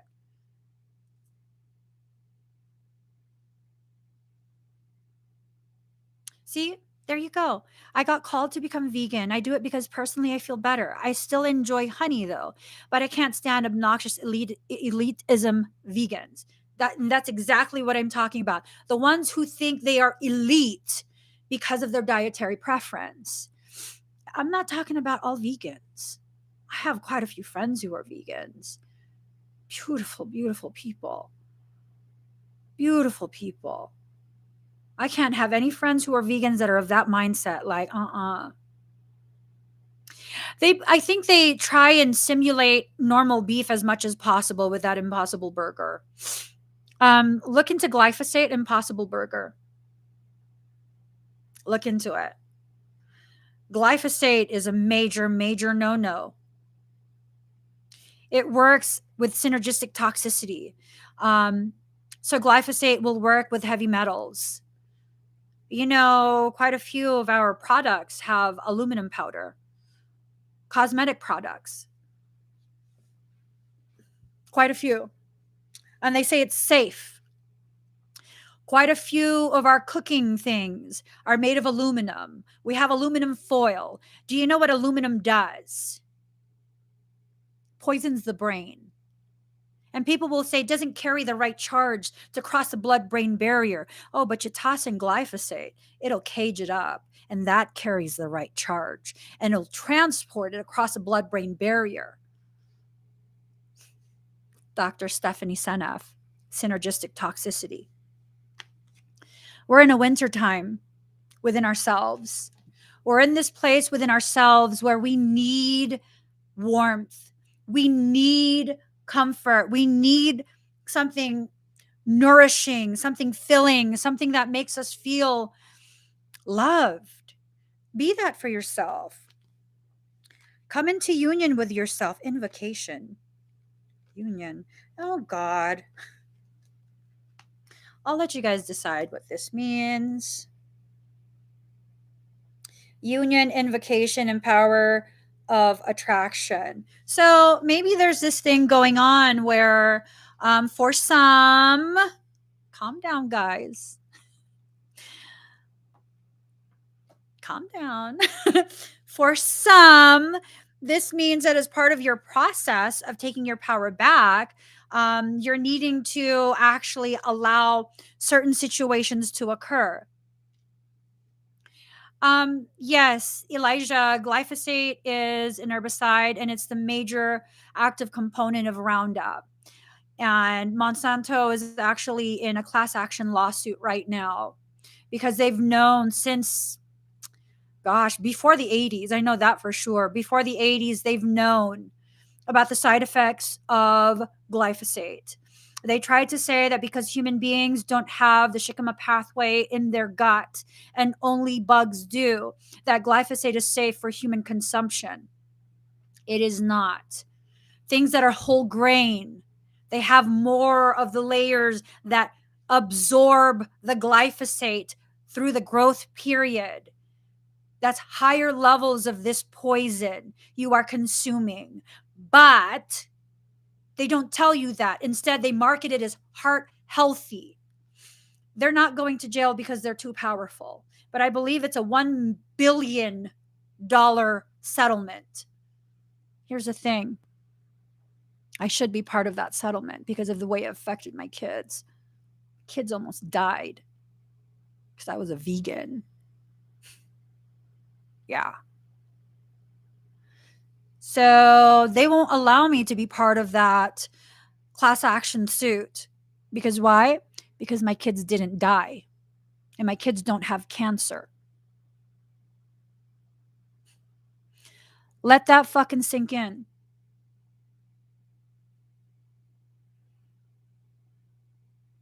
It's what the law firm told me. Unfortunately, your kids are not sick enough. We need people who are end stage cancer, specific types of cancer, or have already died. I'm very sorry your children were harmed, but we can't take you on.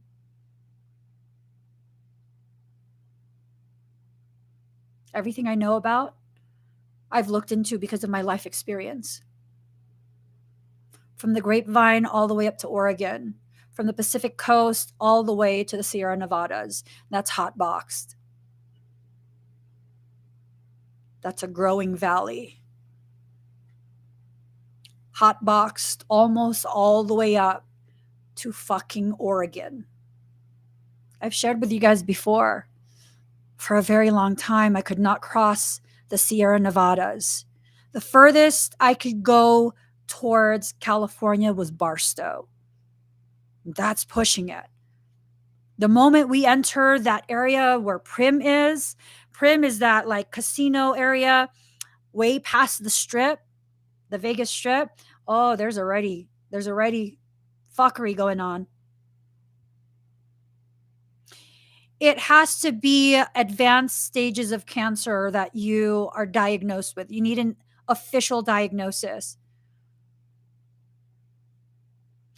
That glyphosate, people who are very high frequency, it's a poison to your etheric matter. There is this hypothesis that people who invent things, they're like downloading information from galactic beings and this and that. And you wonder where glyphosate came from? How someone got inspired to create glyphosate? Draco. Yes, hotboxed. So I'm sorry. I just assume everyone has gone through a period of like excessive cannabis use. I'm sorry. Hot box, shotgun, Hot box is when the vapors of something is trapped in a confined space and it's not allowed to escape. So even if you're smoking or not, you're inhaling the vapors so you get a contact high. Yeah, contact high. So when I say California is hot boxed, that's a growing valley from south of Bakersfield all the way up. Much of what's grown is, exported all sorts of different places. It doesn't just stay in California. And with that, the Pacific Ocean basically creates a wall. It can't dissipate into the ocean area. And then you have the Sierra Nevadas, which creates another wall. So it's kind of just stuck there. It's just kind of stuck there. Yeah. I didn't know that. So because of where we lived, aerial spraying while I was pregnant, my kids that I had while there were severely, their health was severely compromised. One of my kids didn't walk until he was almost 3 years old. And I mean, he was like 2.5, almost 3 years old, still hadn't walked, still hadn't crawled, seeing all sorts of specialists and wearing 6-month clothing at that age. 6 months. Yeah, it was very sad. Very, very sad. Thankfully, removing my family from California, their health rebounded. It rebounded pretty quickly after I got paired up with a very, very talented naturopathic doctor who actually listened to me. Unlike all those motherfucking specialists that we were seeing, she actually listened to me. She actually listened from the first appointment. Because all the doctors like, you can't be allergic to California. Motherfucker, how come when I approach Barstow, all the shit starts going on? Well, you can't be allergic to a state. Okay, well, I'm allergic to your bullshit. How about that? Hold on, guys. Release a hold of darkness and be at cause. Let go of any of the toxic BS that you had taken in from other people over the course of your life. Just release it. Don't let it poison you any further. Don't let it. Don't let it. Don't let it. Card number 4, against the grain. against the grain, okay? Go against the grain. Allow yourself to swim within your heart's oceans completely naked and free. Don't let yourself restrict yourself anymore just because of who might be watching. Yes, specialists more often specialize in following the script. They're more heavily indoctrinated with their specific specialty. So we had an allergist and then we had a dermatologist. You'd think they'd communicate. The allergist said, bathe my kid every day, get any like excreted allergens off of their skin, and take prednisone. Like, are you fucking kidding me? This is a toddler.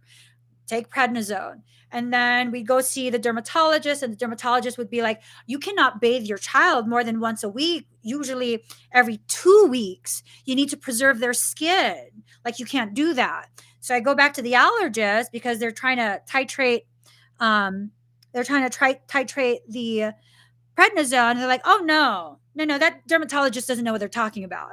So me fucking starting shit now. I go back to the dermatologist because we're seeing them every week.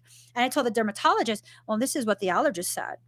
The allergist doesn't know. I'm the expert in skin. I go back to the allergist the next week and I tell the allergist, well, the dermatologist said you don't know because they know about the skin. And so the allergist tells me, well, you let that dermatologist know that I do know about the inside of the body, and that's what excretes. So I know about the skin. So I go back to the dermatologist. I tell them that. How about you two bitches fucking fight it out in the parking lot? Both telling me the exact opposite of what the other is saying. And I was like, fuck you both. I'm going to go ahead and put pantyhose on my kid. Toddler tights. Before I put that on, I'm going to soak it in a very strong tea bath of chamomile, olive oil, and coconut oil.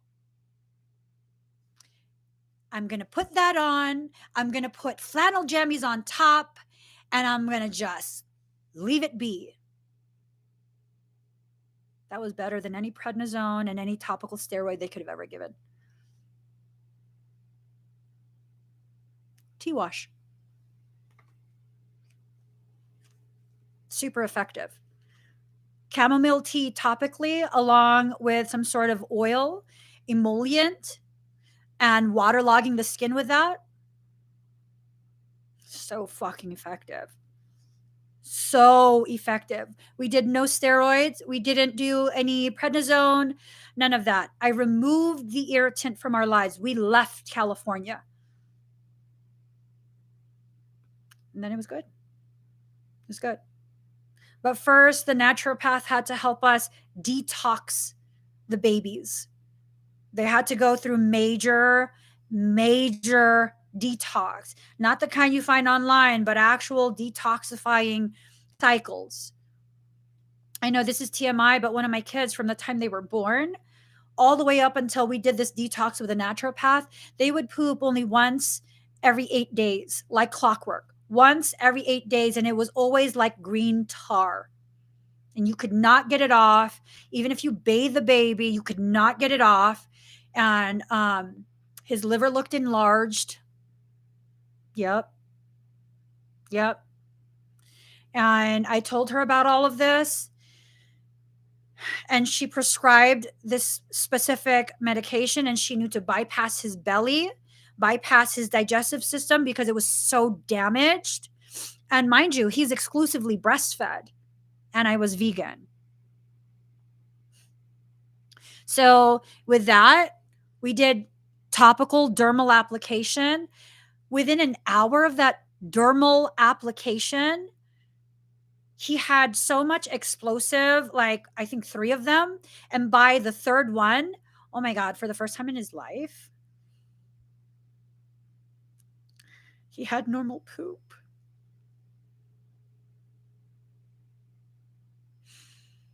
And he was almost 3. For the first time in his life, his belly didn't hurt. And how does a nonverbal 3-year-old tell you their belly hurts? They can't. They can't. And all the specialists will tell you, well, your children don't walk, or your child doesn't walk because you carry him too much. You're spoiling him. And no, it's because his belly hurts so much that he couldn't extend his legs.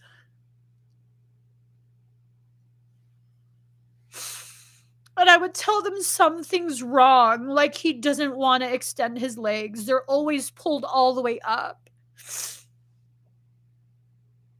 And no one would listen. No one would listen. And from that point on, all his poop is normal. He started crawling. His brain began to develop again. Yes, he was delayed quite a bit. Quite a bit. And I was worried that those 3, almost 4 years, he'd never catch up. Oh my God, he's so fucking intelligent. I was like, okay, so not all of our kids can be geniuses. You know, there might be some ramifications to the brain development. There was quite a long time that he had so much buildup of toxicity. You know, and I can't punish myself like this forever.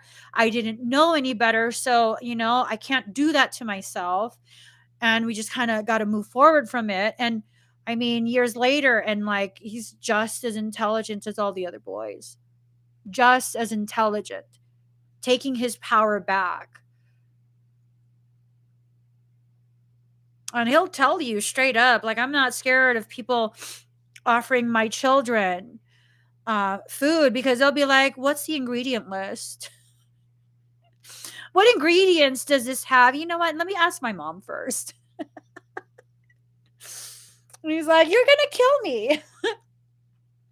You're going to kill me. I was like, no one's trying to kill you. He was observing everything. He didn't start speaking till he was like almost 5. Mm-hmm. He didn't start speaking till like full on speaking till he was almost 5. And then after that, like, God, it's nonstop speaking. Oh my God. Oh my God. It's just like, I'm like, I can't keep up. I can't keep up. But my point is, you can heal past the things you allow yourself to heal past. If I continued with simply like being okay with the suppression of his immune response, if I continued, would he have been able to heal? I don't know. I don't know. There's just a lot of things that are unknowns, and you won't know your capacity to heal until you actually allow yourself and give yourself the necessary components for that healing. When you continue to stay in toxic environments, you continue to negatively affect your body's ability to heal itself. That includes emotionally toxic environments. Do you know how huge of a component your emotions are? And the rare instances that my kids get sick, I let them know, okay, you can't do things that get you so upset or so frustrated. That will depress your immune system. Okay? You know, if you're going to let yourself be that upset, you're going to clog up your nose more.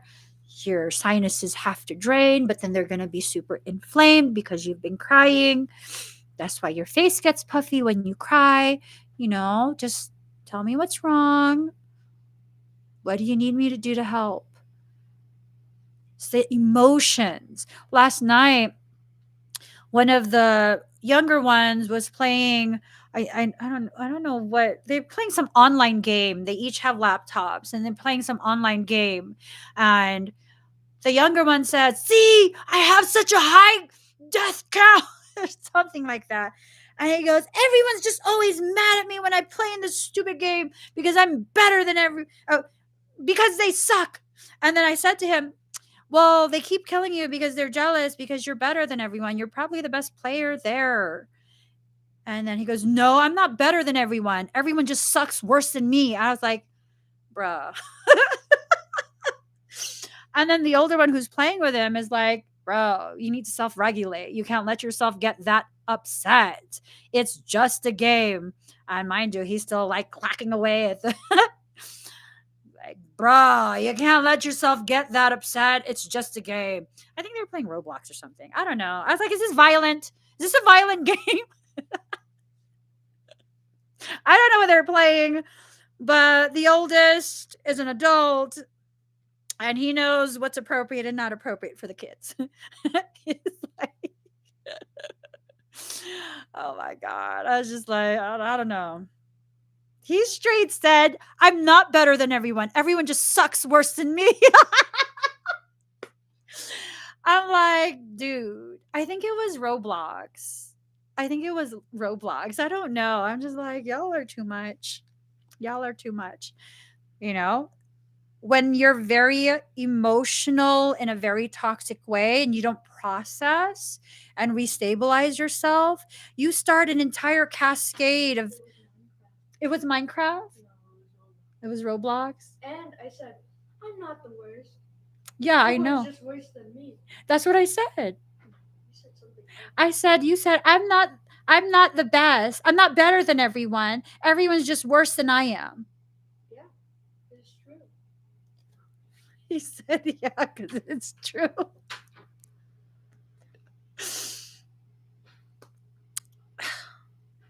This is the child of mine who, when he was like 3 years old, because my kids weren't allowed to play video games at all until my oldest was maybe like 14 years old. I'm strict. And then so, he reached that teenager phase and I'm like, "All right, yeah, okay. I don't want to fully deprive you of like teenage experience. You can play the video games." And so he lets the then like 2 or 3-year-old play thinking it's just going to be funny. Oh no, he found himself, the 2-year-old found himself a little foxhole and murked everyone. I'm just saying. He murked everyone in that game. And then he had grown adults rage quitting. Like cussing him out cuz his mic is muted cuz you can hear him. He's a toddler. And his mic is muted and so I told him like if you're going to let him play that game, don't give him no fucking they're cussing at the baby. Yeah, no, he kills everyone in the game and here's the thing, if you're on his team, he gets so frustrated because he makes it a point to respawn or whatever he said it is, all of his teammates. And he's like, no one does that for me, mommy. Years ago, he was crying about it. I was like, well, honey, not everyone has the same heart as you. It's all different stuff. People have different priorities. So just remember that. Just remember that. So what do you feel? Do you feel like you're getting through this period with enough grace for yourself? Because it's important to have grace for yourself, okay? It's okay for you to be okay with not being the best. And it's also okay for you to recognize that a lot of people suck worse than you. There's no lie in that statement. I'm just saying. It's okay for you to recognize a lot of people suck worse than you. Oh, my kids and their logic. But at least he doesn't, make it a goal to be better than people, right? Better than others. There's no competition there. Card number 20, softly, softly, the tender touch. Allowing yourself to be as gentle in your communication with yourself as possible. Allowing yourself to be just very nurturing, very loving. That's important. It's important for you to remind yourself of certain things.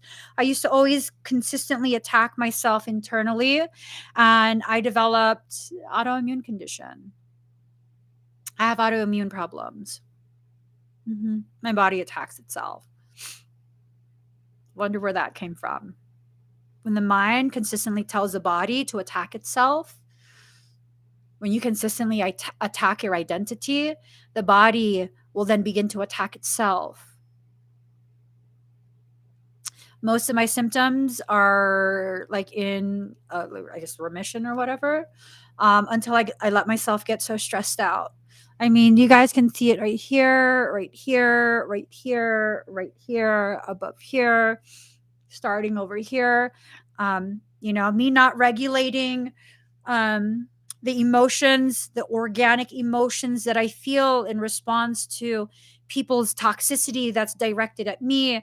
It affects my body very, very grievously. And there are people who would love to be able to do that and see some sort of struggle and this and that. No, you don't get that kind of credit. You're not that powerful. You're a bitch ass. This is about my opportunity to recognize I need self regulation to be my focus a little bit more. Has nothing to do with someone else having that kind of power over me. Has everything to do with me overthinking what I should do in response, the proper way to handle things. Because again, I'm going to be who I'm going to be. I am who I am. And who I am is someone who is extremely accommodating to most people. Most.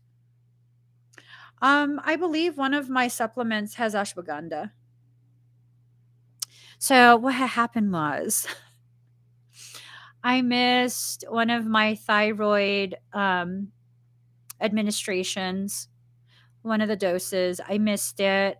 And then, as if that wasn't bad enough, what I ended up doing was eating a shit ton of guacamole. Guac, guac, guac, guac. and then I started a new facial moisturizer, a lotion that I didn't realize has fucking copper. So avocados are rich in copper.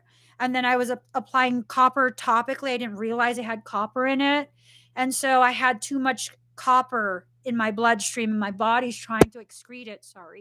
Trying to excrete it as quickly as possible because it becomes toxic. I can't excrete it. And so my skin's all fucked up now. That's what happened. Just take zinc. I haven't bothered going to go get some zinc, and so I'm suffering through shit. I should probably go get some zinc. Zinc will help to excrete excess copper. And you guys, don't do this on your own. You need an actual doctor to measure, your levels and things like that. Don't just play with your health like that.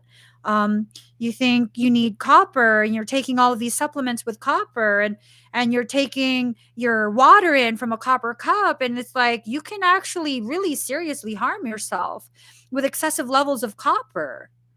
Don't think that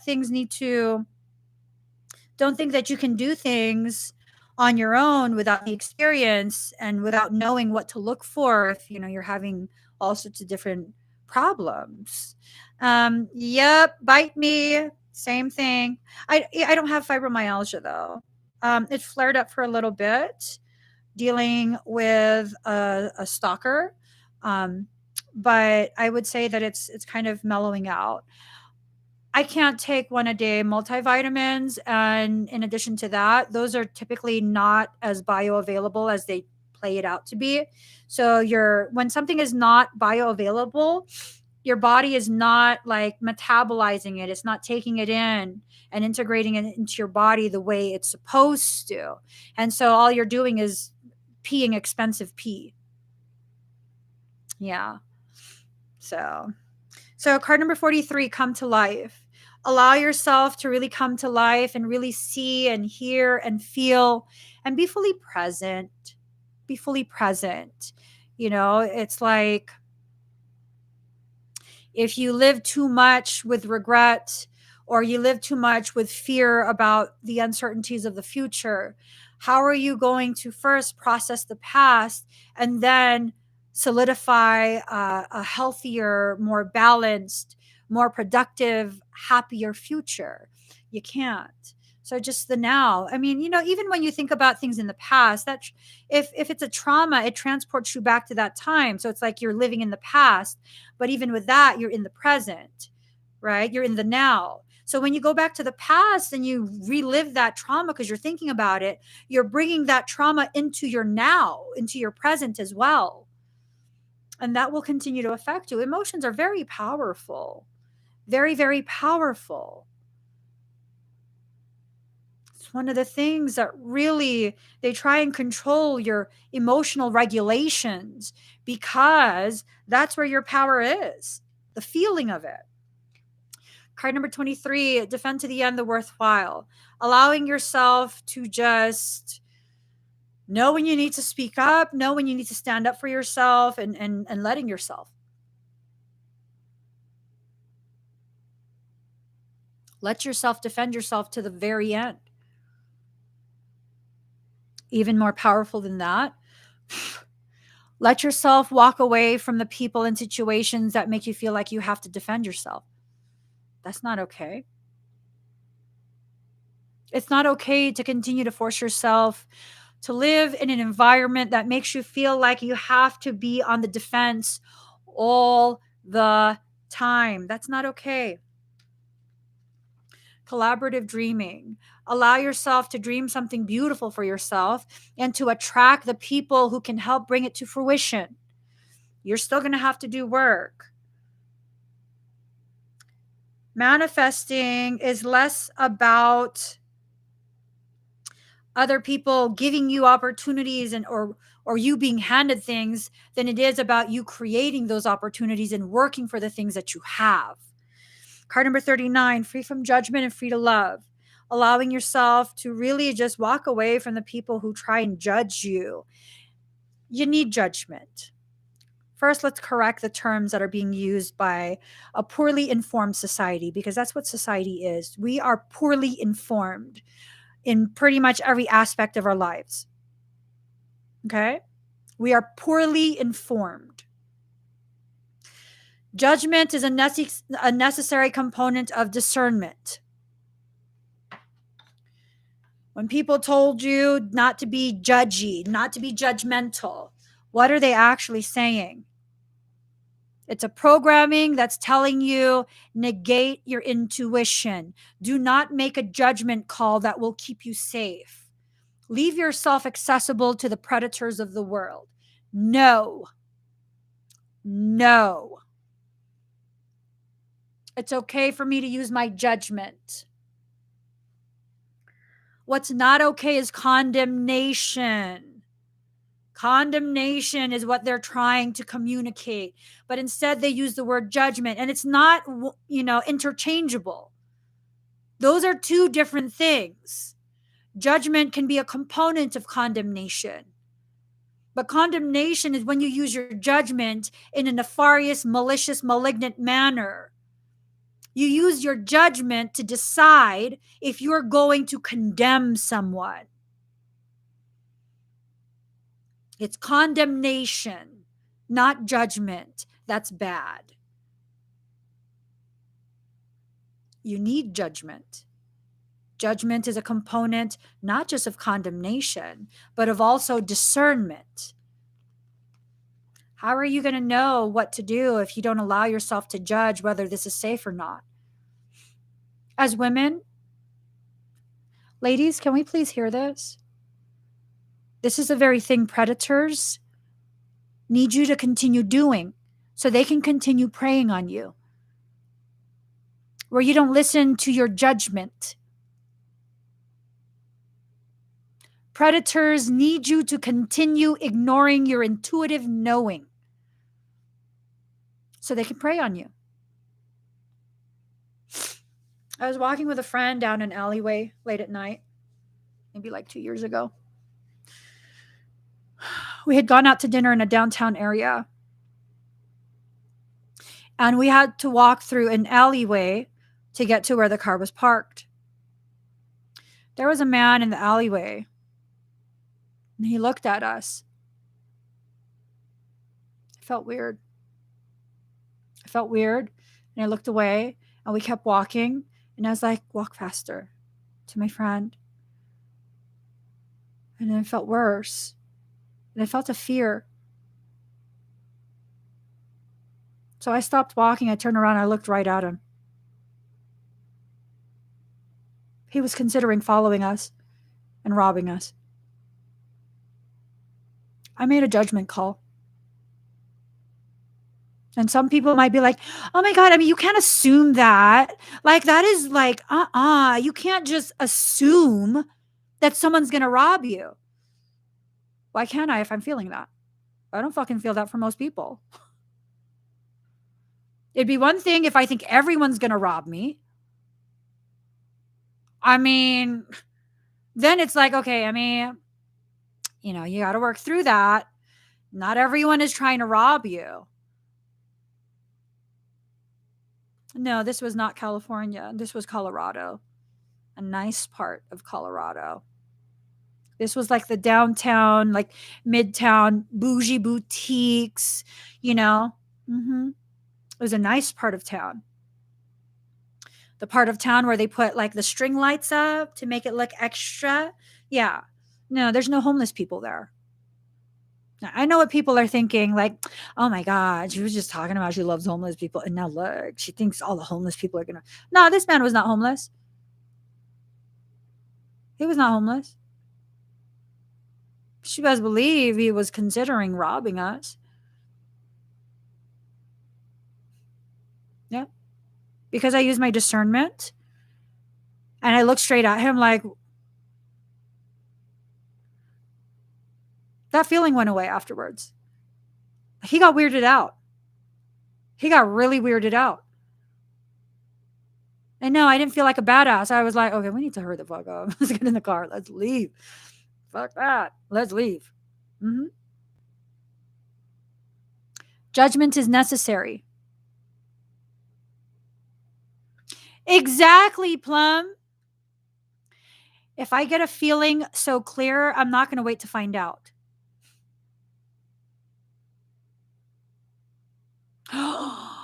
Ooh, Suzanne.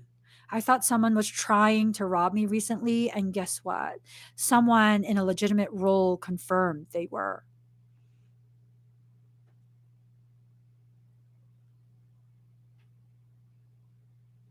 Yep.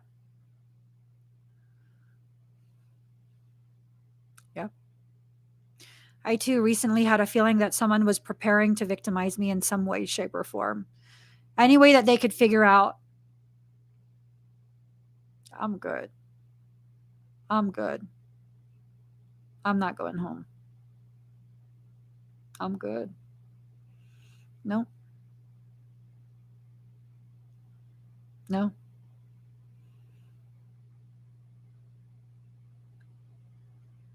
No. I should not live there if that's how I feel. And I think a large portion of the emotional and mental struggles I've had in the past couple months was me knowing this intuitive hit is accurate. It's accurate. It's accurate. You know what it feels like to have that level of intuition and feel that someone is actually like, they literally want to physically harm you in some way?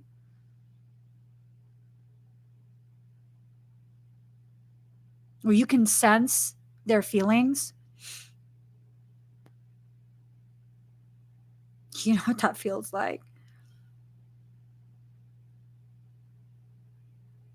Like you can feel the evil coming off of someone. How do you explain that? How do you explain that to other people? How do you share it in a way that makes it more tangible for people who don't have that level of connection with their intuition? You can't. You can't. You can't.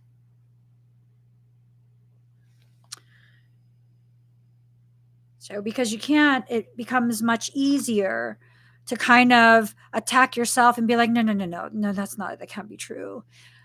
that can't be true. Like, there's no way that can be true, you know? Like, I mean, yeah, they're kind of weird and like pushy and, you know, but like there's no possible way. And then one day I came across a video about this girl who's talking about she just moved into a new place. Her dad was there with her in her new apartment. I guess it's like the first time she was moving out on her own. So the dad was helping her move in, and the maintenance man was inside her apartment changing a light bulb when she arrived. And she got like the weirdest feeling from him.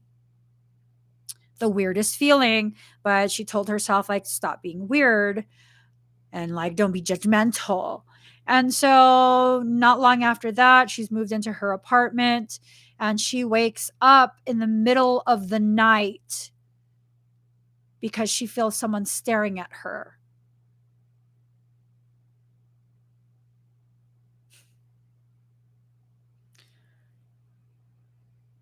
It's the maintenance man in her home at like 2 a.m.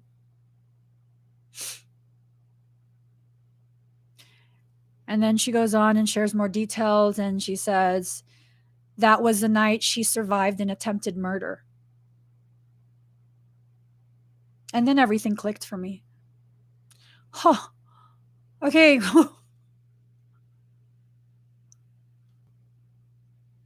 That's why I refuse to go back to the house. It's like it's this feeling. It's escalating and escalating and escalating. I don't know what I avoided. I don't give a shit. I'm just glad I avoided it.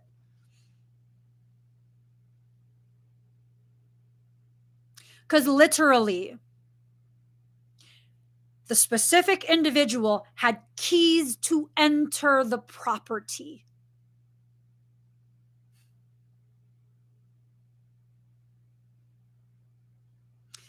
What I'm sharing right now is my process of processing my emotions that were obscuring what that intuitive hit was. I'm not accusing any person of anything.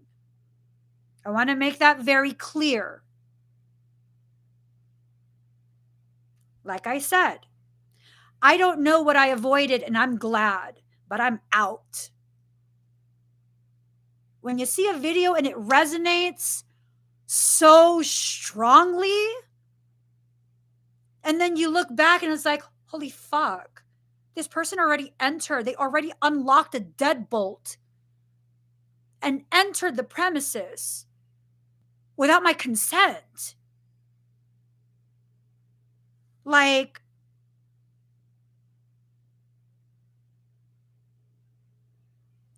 you fucking carry a key to the property on you? And then all these other things that were like, ooh. It all began to make sense. It all points to the same thing. I was in harm's way. I was in danger remaining there. It all points to the same thing. When someone behaves in such a way where you're now speculating, is this like a malignant narcissist? I mean, I'm not a psychologist. I don't know. Is this a malignant narcissist? What the fuck is this? Don't fuck around with it. Don't fuck around with it. Like, I don't, like Plum said, I don't need to find out. When it's a very clear, I don't need to find out. I don't. I don't. As someone who just really does not hesitate with life, the fact that I hesitated so much,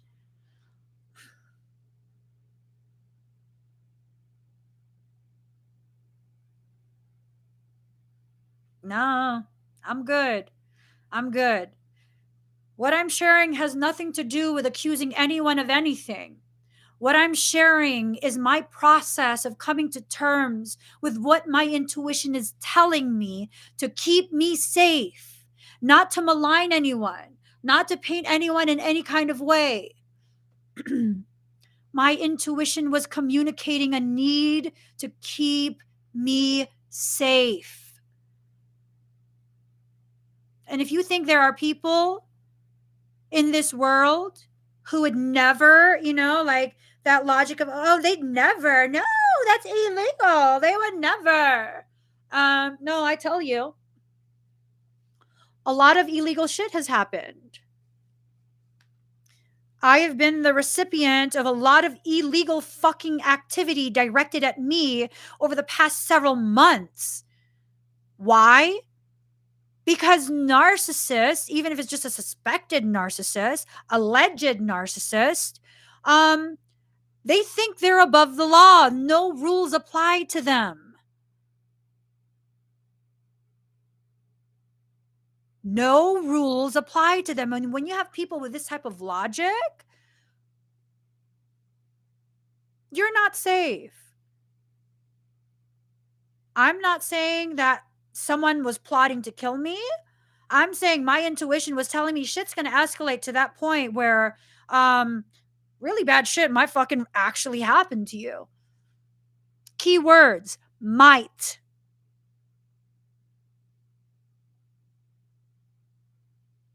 Might. So again, this is not about accusing anyone specifically of alleged things that, did or didn't have. No, this is about sharing with you the process that I go through to align that intuition with the reality of what I'm living through, what I'm witnessing.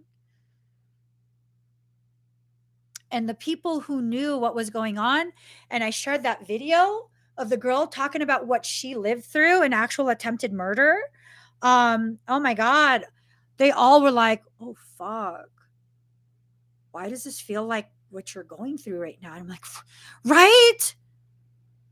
I'm so glad I'm leaving. I don't want to I don't need to have my intuition proven right. I just need to listen to it and be the fuck out. It's not about being right and proving someone's a monster. It's about allowing your intuition to identify when you are not safe in the environment that you're in, when specific people need to have their access to you limited to nothing, and honoring that instruction. Just honoring it.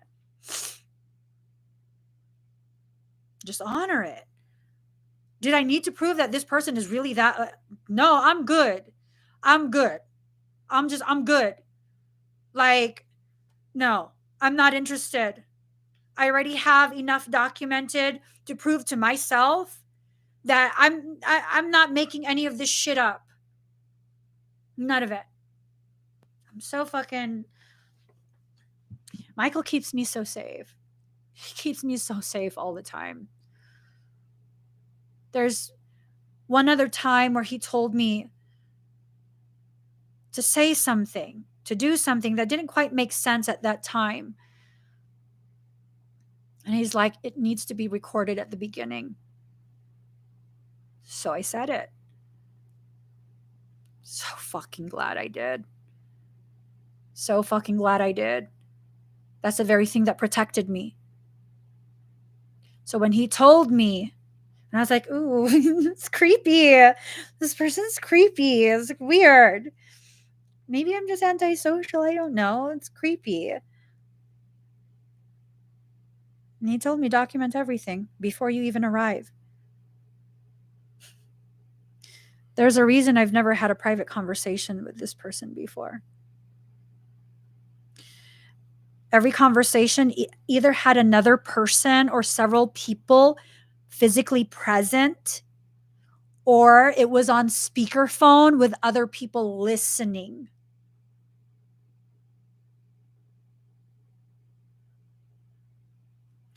When you have to be protected to that degree in the first couple interactions, I really don't need to find out what my intuition was protecting me from. I need to just move forward with my life. I need to keep myself safe. I need to be wherever I need to be, which is not at that place and accessible. And I need to just go through whatever process I need to go through in order to heal my fractured psychology, my fractured emotions, my fractured sense of self. This is me taking my power back.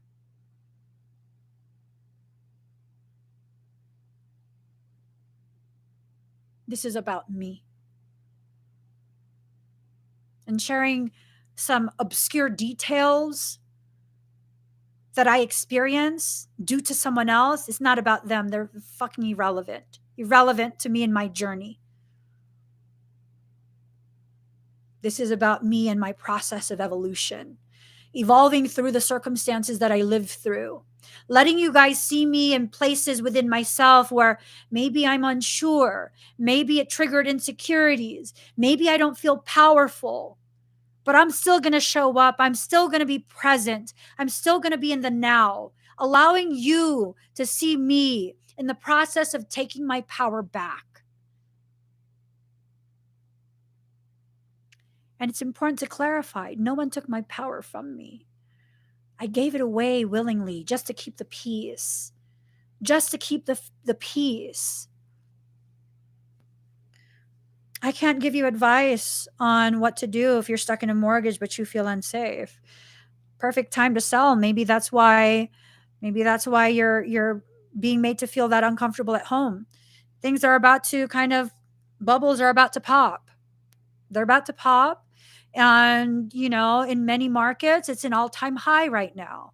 And maybe it's time for you to take advantage of that and sell. I don't know.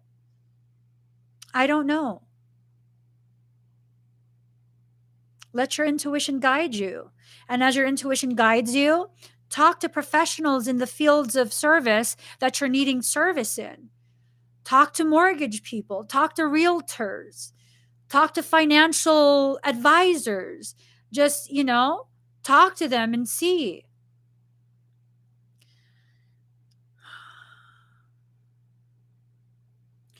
I don't know if I'm the best person to ask for advice with things like that. I have no problem leaving a property even with a mortgage. None.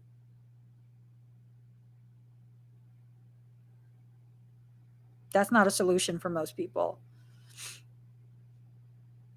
I have no problem with a lot of the decisions that I make that keep me safe. Most people would have a very huge problem with that.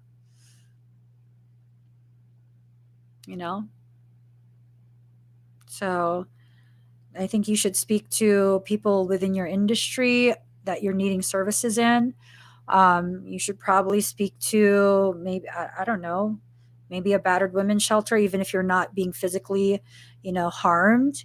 They might be able to advise you on the best way to proceed legally, officially. Oftentimes, battered women's shelters will have people who are very, very familiar with the laws in your area. And, different states have different laws.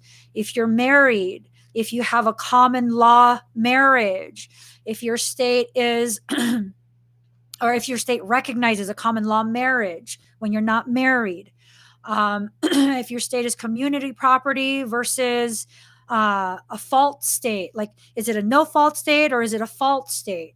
Because that absolutely will affect everything in regards to the way you proceed. It's very dangerous for us to get advice from people who are not even in the industry we need advice in.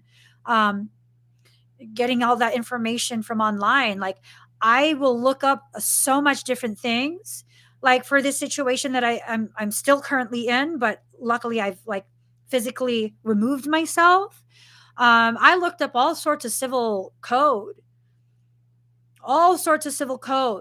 and then I found a lawyer and I'm like, okay, which one applies to me? Can this one be used? Can this one be used? Can this one be used? Used to protect me, not exploited. Okay? Can this be applied to my situation? Will this protect me?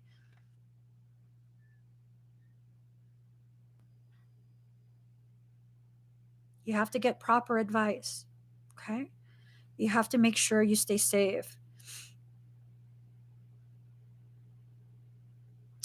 So I'm wondering if your fear has to do with past life bleed over, where things are bleeding over into this life and it's feeling very real. A lot of the stuff that I experienced was past life bleed over as well. In so many different situations that I've been in, a lot of past life bleed over. You have to take your power back. You have to begin the process of processing that. Um, I have two people that I can recommend because I've actually had their services before. Charmaine Illenberger from I think Holding Space is. I think she might have changed her thing. I'll write her name. Charmaine Berger, and then Ali El Aziz.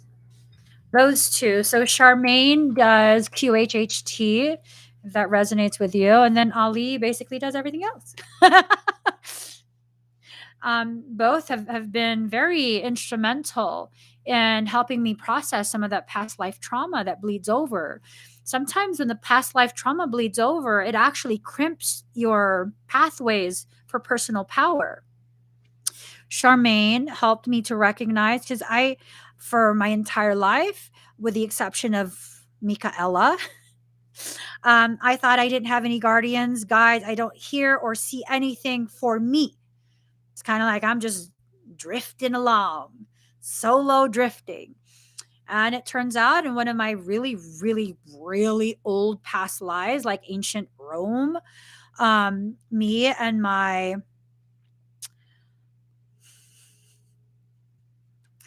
so me and my twin Ray were married, and he was very affluent in that life.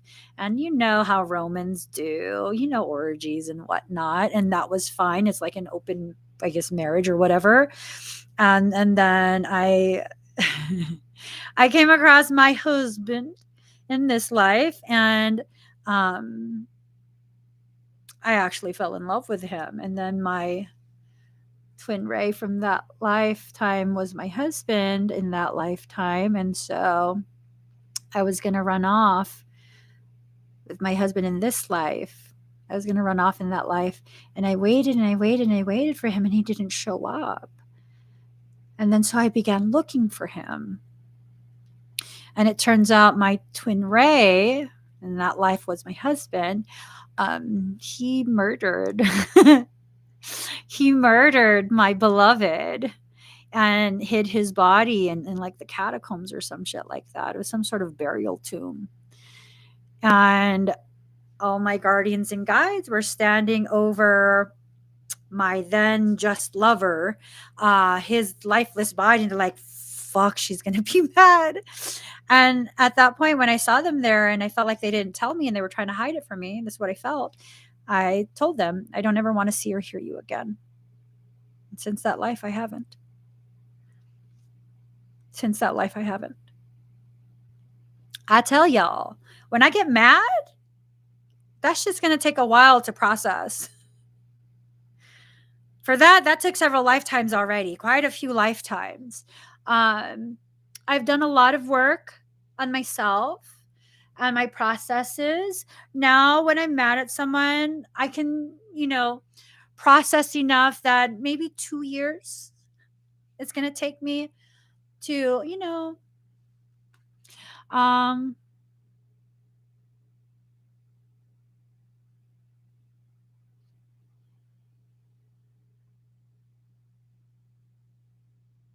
wow. Wow.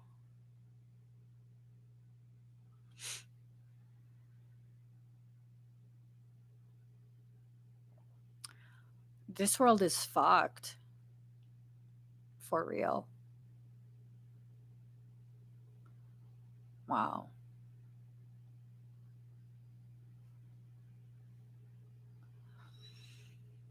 I'm sorry you guys are going through those things.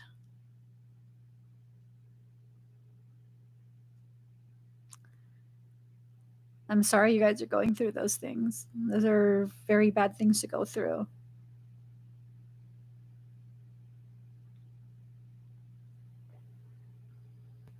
And you know what? You don't even need to forgive your wife if she did do that in a past life. And you don't need to wish anything for her. You simply need to accept that that was a previous life and you're not allowing it to repeat in this life. See, the whole like spiritual aspect of romanticizing things. Like, you don't need to go through all of that. It's unfair to expect you to go through all of that. That's unfair. That's unreasonable.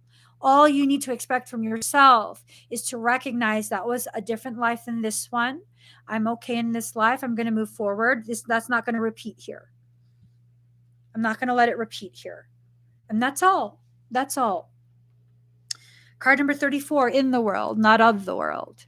Allowing yourself to move beyond the confines of what society and even spiritual circles tells you is the goal.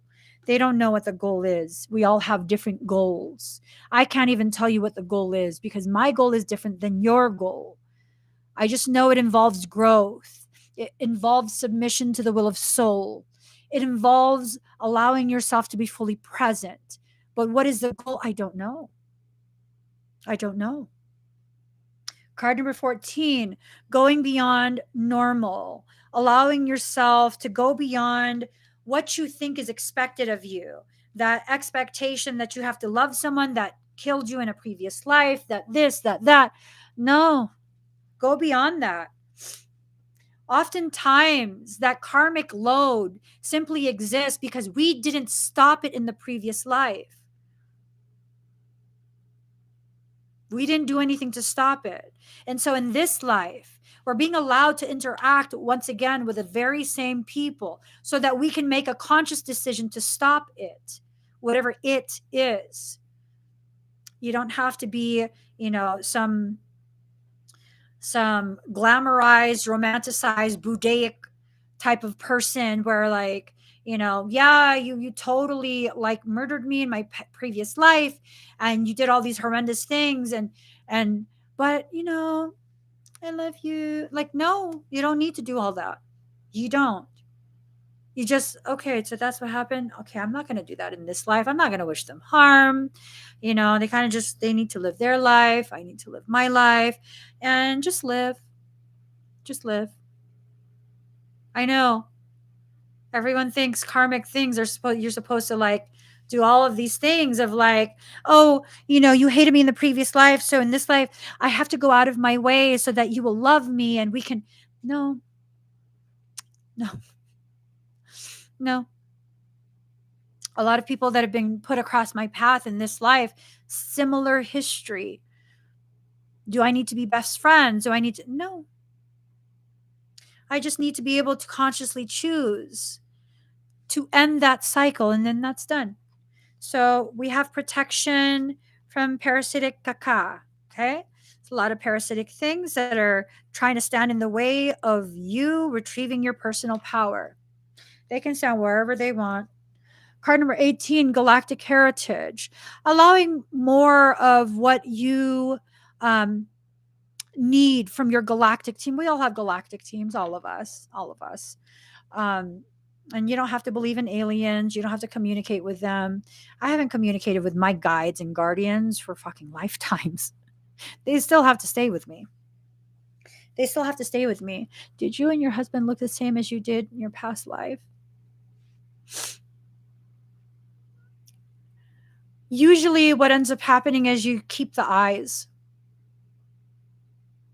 You keep the look of your eyes. Yeah. But you don't necessarily have the same face or look the same. You tend to keep the look of your eyes, though, especially in lifetimes where you really, really, there was a real deep attachment to something in that life or someone in that life or just an attachment to that life period. You'll tend to keep the eyes. Yeah. See, and, a lot of times, people will think like their counterpart has to have the same like features as them and this and that and because you're twins, right? Well, my counterpart looks nothing like me. Looks nothing like me.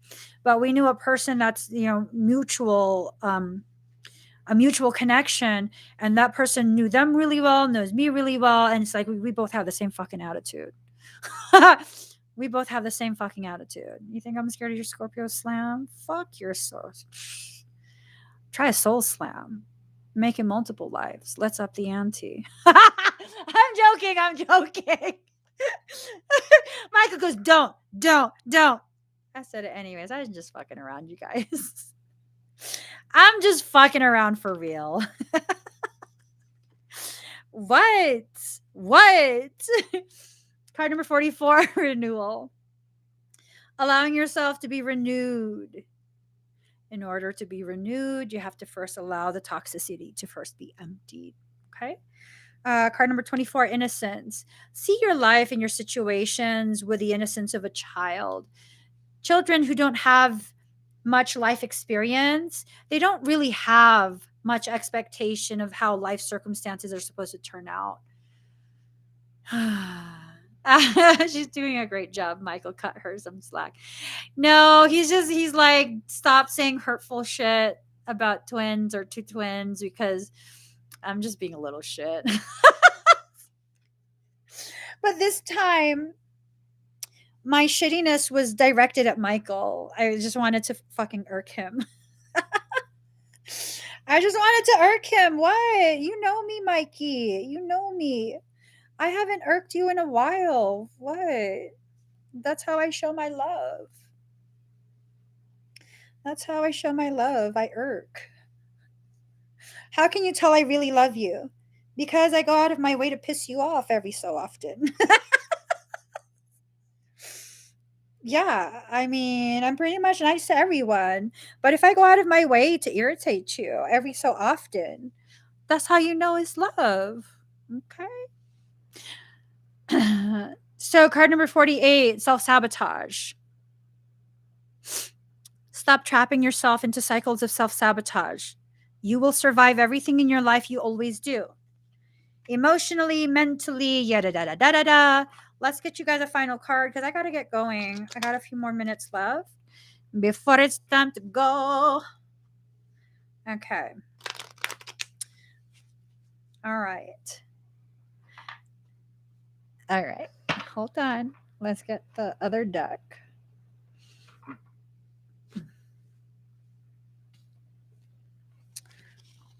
Okay. Here goes.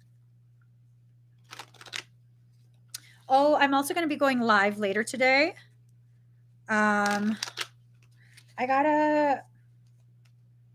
was going to auction swords because I have quite a few that were made and just kind of sitting.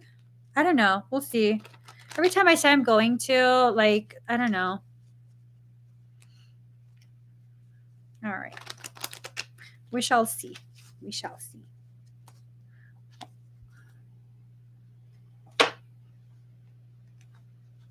Ooh, I like this. Here goes. Card number 38, the courage of your love. Love is without reason. Rationality is like a cane. Judgment needs a cane because it's blind. When love arrives, thought dies in its shadow. Love is the sunrise, while thought is only a flashing light. Thank you, gratitude's gift. I do not bleat at you like a sheep, for to startle you from your slumber, I need to roar like a lion. You must awake, my beloved. There is no time to waste, for the wolves are circling, hungry for sacred flesh. So I shall roar mightily, and although at first you recoil in fear, soon enough you will see the wolves. You become aware and grateful to have been thus awoken. Yes, you remember that you have a precious human life to protect. You fear me no more. You thank me. You jump on my back as if you were a warrior astride a wild mount. You roar then, along with me, awakening the others, as we cause the ground to rumble, disturbing those even in their deepest slumber. You, like me, are a fierce lion, not a lamb to be led to so many slaughters, the variety and opportunity for which is available in terrible abundance in our world. There is a Sufi story about a mother with her breast leaking milk. She loses her child, but once she finds him again, instantly lets him suckle for as long as he needs. A Sufi master nearby says to his students, "Do you think she would throw her baby into the fire?" And the students all say, "No, of course not." And the master replies, "Allah loves his children more than she, with enough tenderness to throw them into the fire. So it is with love. At first, as a young heart, you want only comfort for your beloved. You cannot bear the thought of pain within them even for a moment. Your own suffering is easier than bearing the suffering of your beloved. That young heart grows wise through experience. It becomes an elder, an ancient heart tempered by grace and rendered strong with compassion. This is the great heart that can hold the suffering of the world within it, and yet still find space for peace, for sweetness, for tenderness, and for rapture. This is the heart that shines with courageous love. It's willing to feel and bear all suffering without judgment, while gently holding it in the truth of what the suffering really is. The drying out of the mind addicted to suffering. This drying out is necessary so that love can ignite itself and transform dead wood into living fire. The drying out is a challenging and enduring process. The path of freeing the heart from the effects of a fearful mind is an initiation into great power. So many lapses will happen before the heart grows strong enough to overpower old patterns and surrender without condition or equivation. When it's ready to surrender in such a way, the heart is free and allowed to simply be. Even the mind, then, finally freed from shackles and joyfully submitting to love, declares, "Let love be, in whatever way it shall be. I can bear it. I shall take refuge in it. I shall not turn away from it. I am that love." You are an ancient one with a heart older than the mountains. You're being asked to free yourself from the too small loves of the youthful heart and come to understand and accept the wisdom of your mature heart. Your mature heart is not cursed with hardness or detachment, but with compassion and tenacious devotion to the cause that is most real and matters most, the quest for life of the human soul. Your ancient heart loves the soul and will roar like the lion of love at the wolves that would casually devour it. So trust in the courage of your heart. You are not cruel. You are not hard. You are not careless. You are passion personified. You are the lion of love. So allow yourself to be the lion, not the lamb. Stand true in your own heart. Cause trouble, make noise, be proud, and be mighty. Then rest. After all that savage dignity, rest and restore, for day after day you shall claim your holy lands and refuse to give them up to less noble creatures. Though you survey their manipulations and attempts to claim power with compassion, you do not underestimate them or relax your vigilance. You shall not allow for even a moment that falsehood be accepted as truth in your heart. This oracle comes with particular guidance for you. You are not to give in to less than you are worth, or to the shaming stories of others of our culture that would cast your regal lion nature into the falsehood of beliefs that you have no choice or power. You are not to give in to the idea that you are victim and cannot free yourself from the suffering, or that you are less than any other. These are lies. These are petty deceptions so unworthy of you. Do not believe them. Roar at them until the weak glue holding them together melts under the fire of your holy breath, and they lie dismembered and powerless at your feet. Then intend that those bits and pieces in decay are lovingly returned to the earth mother through whom they can be used to fertilize new life. This oracle comes with another message for you.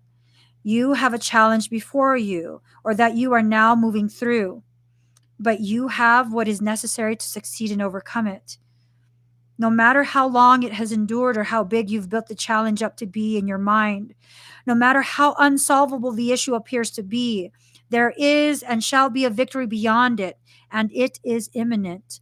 This oracle has come to you to let you know that you're empowered to succeed, that you have what is required within to do it, and that the time for your victory is drawing near.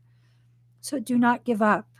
Instead, Do a sacred honoring ritual as needed. And when you feel so inclined, open your mouth and roar love from the very depths of your being.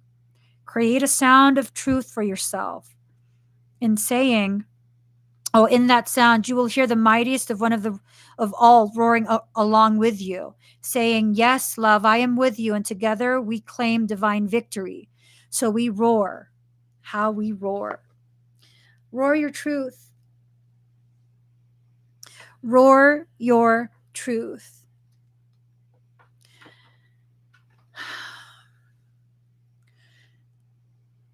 The moment someone tries to silence you is the moment you need to begin speaking louder, is the moment you need to find your voice and speak it with zero fear.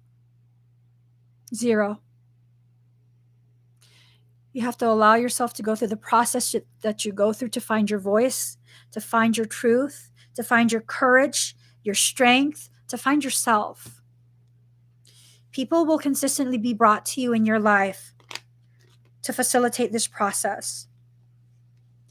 You can allow yourself to think they are more powerful than you, they have victimized you, they have done this and they have done that. In reality, they've been contracted by your soul to serve a purpose, nothing more. But Emmie, they did this, and this to me. Yeah, because your soul asked them to. But why would my soul punish me? Who said it was punishment? Well, then why would my soul do this? So that you could learn and grow. But I can learn and grow without it. But without it, would you ask these questions? And if you don't ask these questions, how do you get these answers? And if you don't have these answers, how do you have the understanding you need to traverse that trail with a type of courage that's rightfully yours? Whatever you do to correct this, for those that this applies to, you will succeed. I know several of you were listing something about legal actions. When you prepare for a legal encounter, you have to be fully prepared with all the different contingencies that can come out, all the different things that can be brought out in a court of law that could potentially negate what you already have. You don't know what they've prepared. You don't know how far they're willing to go. But when you have truth on your side and you have documented that truth, what the fuck are you scared of?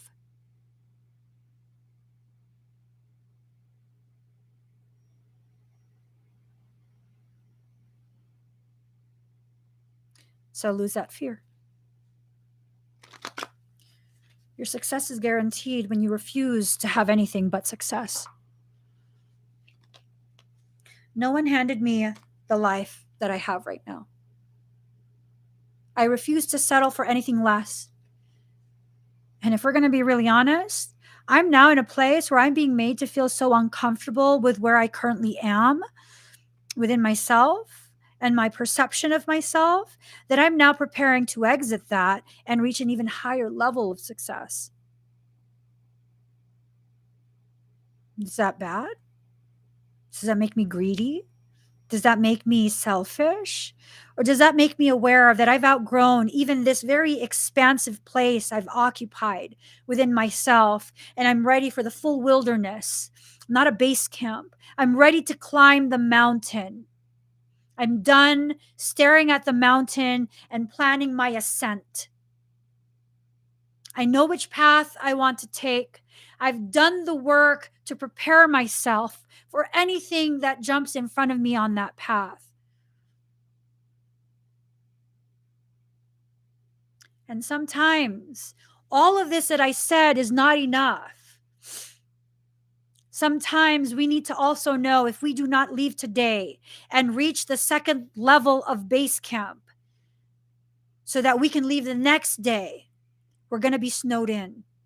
And that fear of not reaching, not even trying, that forces you to take action. And that fear of being stuck, take the next action. Sometimes that's what you need to get to the actual apex. I know you're not climbing a mountain just to get to a meadow. I know you did not spend your entire life preparing to only go halfway.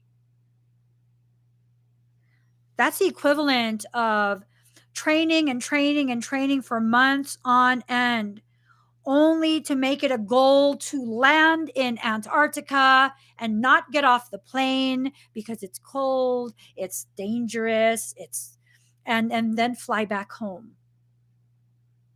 Don't give me none of that bullshit. You know, and I know that's bullshit. If I'm going to fly to Antarctica and spend all of that money and all of those months preparing, you best believe I'm going to walk around in Antarctica. I'm going to stay there for a little while and have a little fucking frozen picnic. I didn't show up to stay here at the meadow with you guys. Nor did I come to the meadow just to let you know I'm climbing to the top. You're here with me right now, and I'm asking you to climb with me. Climb higher. Higher than you ever thought you could. Climb higher. It hurts. Keep pushing. You're scared. Keep going. Promise you it's worth it. Because when you get to the top, the view, being able to see what you traveled through to get there. Damn.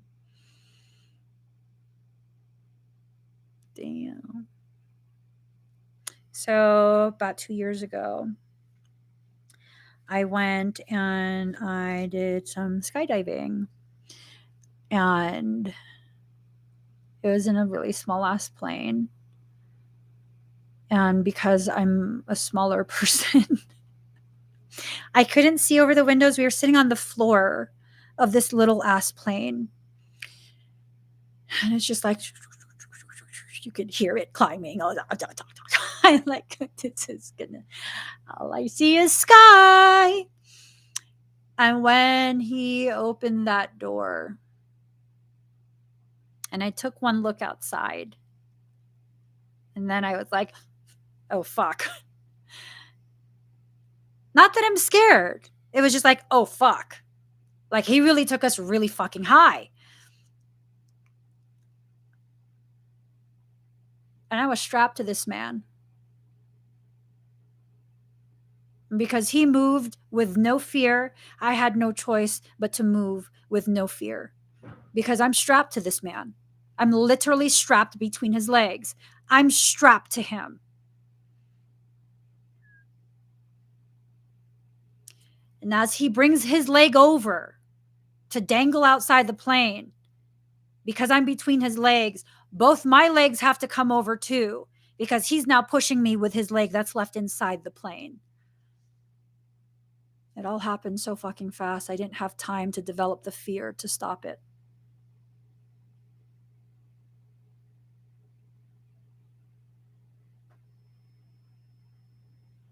And then he held his GoPro in front of me. He's like, make a badass face. Yeah.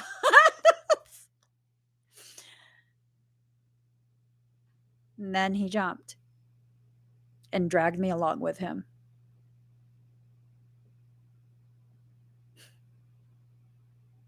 And some people were like, oh my God, were you scared? Because I have a fear of heights. It's one of my phobias. And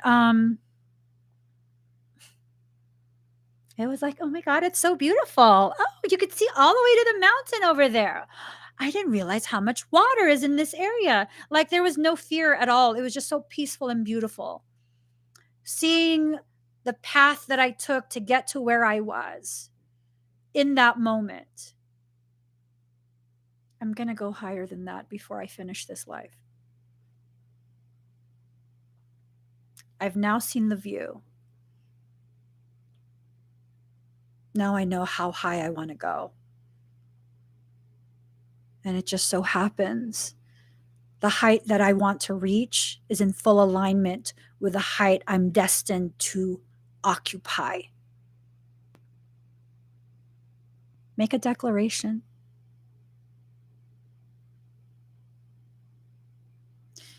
It wasn't even a leap of faith, though, Elijah. I didn't look into the company. I didn't look at their safety records. I didn't allow myself to think of anything that would scare me. And it was the most beautiful experience because the person who was in the plane with me and jumped right after me, they approached it the same way. They approached it the same way. And I'm so glad because I think because I'm an empath to like the nth degree, if I was with someone who was so afraid, I would feel it and I would be afraid too. And I just wasn't afraid. And neither were they. And yeah. I made a decision with Gnosis. I actually do want to do it again. This time not tandem. I want to go on my own. I want to go on my own. I want to get certified to jump on my own. Because last time I jumped trusting someone else would save me. Next time I'm going to jump knowing I'm saving myself. I need to know that. Michael says, I already do. I do already know that. Anything I get myself into, I'll experience what needs to be experienced, and then I will save myself.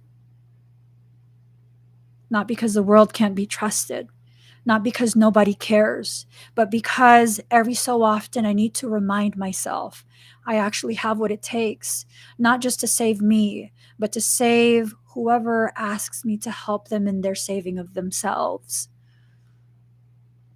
You can't have the calling that I have and not question it, to not question the path, to not question the destiny, to blindly accept. That's a fool's errand because you don't really know what you're getting into. And knowing all the things that I've been in, all the different situations that I lived through, and knowing I can save myself from that. If y'all even knew a quarter of the life I've lived, if y'all even knew just a quarter of it, you'd have an idea of how little I actually publicly share about my strength, my tenacity. Yeah. Most people have no idea. That's okay. Because I'm not here for people to have an idea. I'm here to share what feels right, to stand in my power and not share what I don't want to share. Not out of shame or fear or guilt, but just because I made a decision and I'm not sharing it. And that's that. It's not a bad thing. It's not hiding. It's not shady. And the people who shame you for being in different parts of your process and for not telling them what they want to hear and let them continue on. That's none of our business. That's none of our business. So now we're in the meadow. We're in Panther Meadows on Mount Shasta. That's the highest you can go with a vehicle. From Panther Meadows on up, you need to have a permit and you need to know how to survive. Years ago, I was at Panther Meadows. There were a lot of people there. So I went far, far, far off the beaten path, sitting on a huge boulder. And I just had my eyes closed and I wanted to commune with the mountain and myself. And so my eyes were closed and I could hear, like, I don't know, it sounded like some group was doing some sort of drumming circle and it was pretty intense. And then I felt something like someone was looking at me. And so I opened my eyes and I looked off to the side, and in the distance was a tree line. You need a permit to enter the tree line.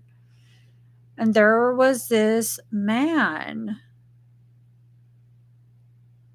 He looked kind of like a hippie. He had no shirt on and he kind of had like, I don't know if it's like a long vest or a sleeveless robe, but he had that on. And then, like kind of like linen. I'm like, what the fuck?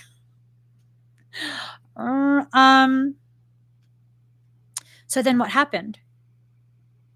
Well, I'm looking at him and he's looking at me and he's smiling. He's waving me to come over. I'm like, no, crazy motherfucker. I'm not coming nowhere with you. And he kept staring at me, smiling. I'm fucking going to my husband because my husband and the kids were in the car. So I went to my husband. And I was like, these people are fucking crazy. Like, did you guys hear the drums? They're like, there were no drums. No, seriously, there were drums. And he's like, no, there were no drums. Did you see the dude at the hippie guy? There's no one there. Shut up. There were fucking drums and they were really loud. No, there weren't.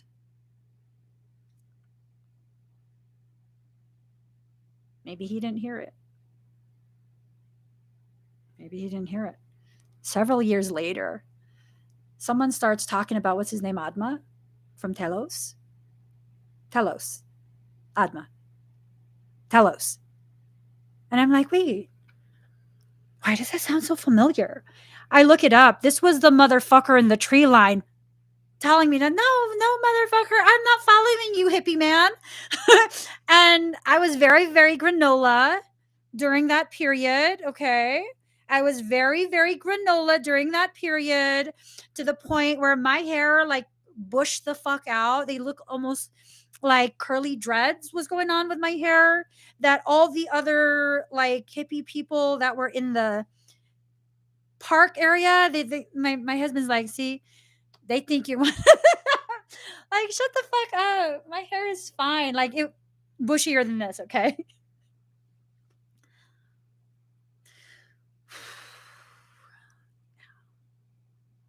Yeah, he's like, there's no one. I was like, no, they're like, you didn't see all the people walking to the fucking trees.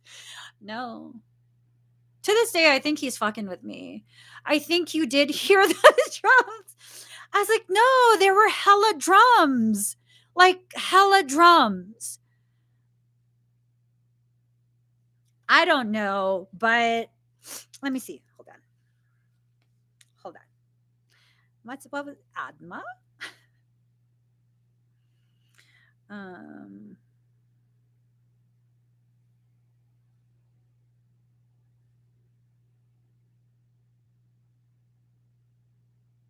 oops. I can't type. Let's see. Images. Yeah. Very, very similar.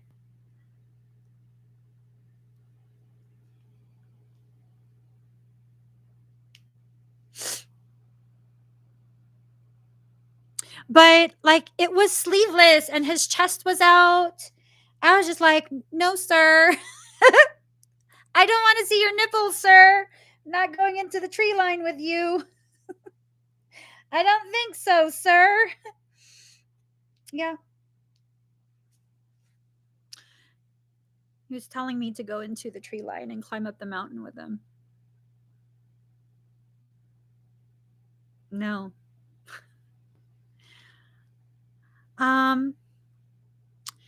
It had a quality. Well, what's taiko? Hold on. Is that the Japanese?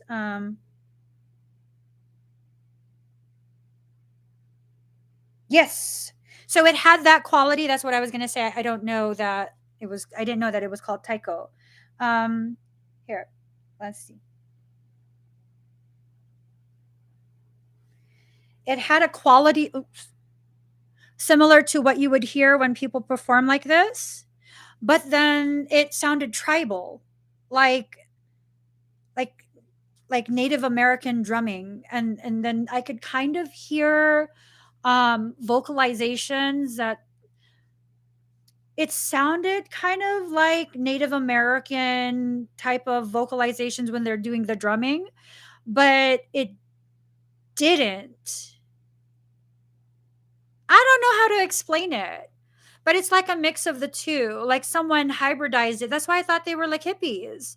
That it had the tonal quality of the Japanese performers. Like, doo, doo.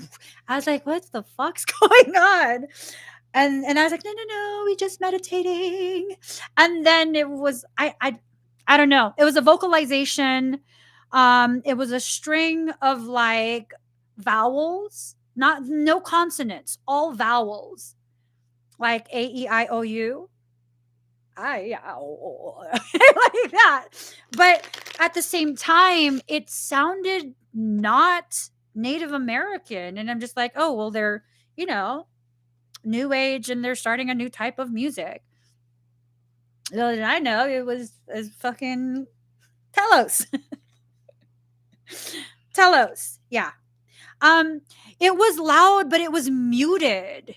It was muted because, mind you, we're at Panther Meadows and there's another like platform area slightly below. So it's like maybe you drive down a quarter mile down the windy road and there's campsites there for people who are preparing to go up the mountain hiking.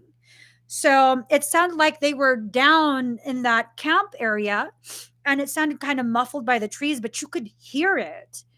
And I was on a boulder that was kind of overlooking where the road starts to curve back down to that campsite, like quarter mile away, maybe a mile. I don't know. I'm just saying, Adama, don't be fucking inviting me with your nipples exposed.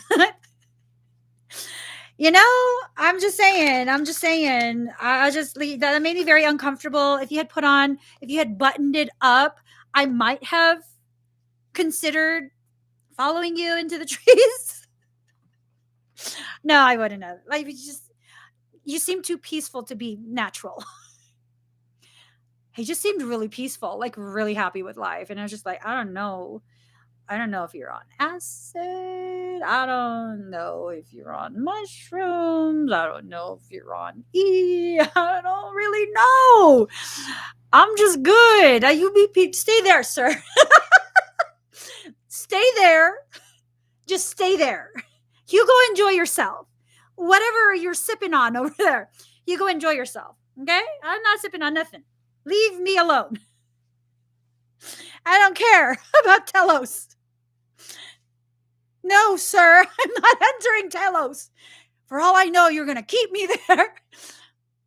I don't know. Maybe they would have kept me there. Who knows? It would have been a fight on their hands. It's supposed to be like the most peaceful place. I'm like, oh, fuck shit up in Telos. Y'all. That is me in a nutshell. Hold on.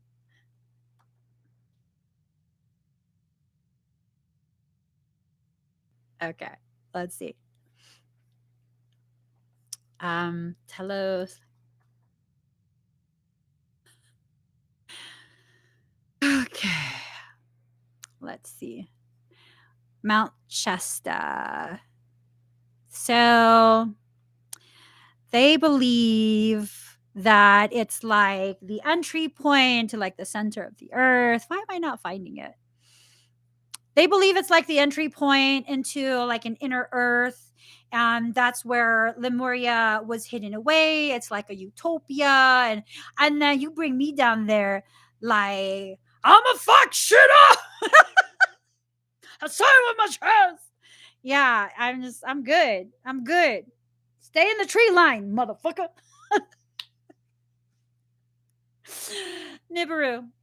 It's affected the planetary trajectory, not trajectory, the orbit. The trajectory has affected the orbit of some of the outer planets. So science is barely catching up. That is actually part of our solar system. It's just it takes so long to come back. Just saying, the Anunnaki are coming. I'm just fucking with you guys. They probably are, but who gives a shit? You know, we tell them to stay in the trees. Tell them to talk to Adama. Tell them to be hosted in Telos. Okay, they like exposed nipples there. Tell the Anunnaki to go into Telos. Leave us surface dwellers on the surface. We're doing our own thing here. We're doing our own thing here. No, Anu, you cannot hang out. No, Anu, you cannot stay in the meadow with us. This is for the basics, okay? Your basic card got revoked because you did really fucked up shit last time you came to visit. We still mad at you. We still mad at you, bro.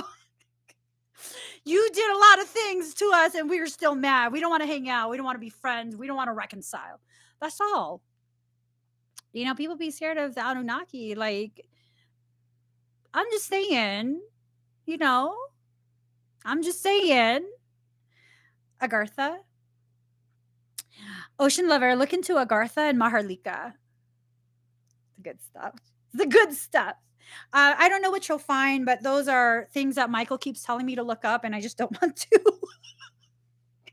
I don't want to. I feel like if I need to know, I would just already know, and so like no. All right. So I really gotta go. I'm late. Maharlika. Hold on. Mahar.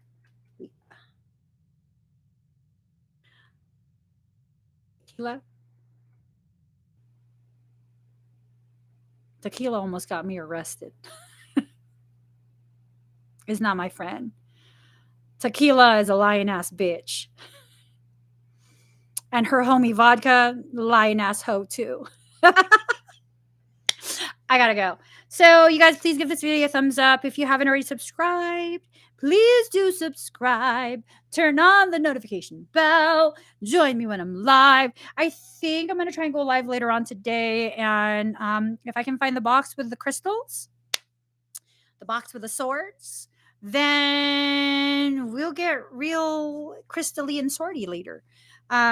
Subscribe so you know if I do end up going live, and you'll be able to join me when I start. Okay. Bye, guys.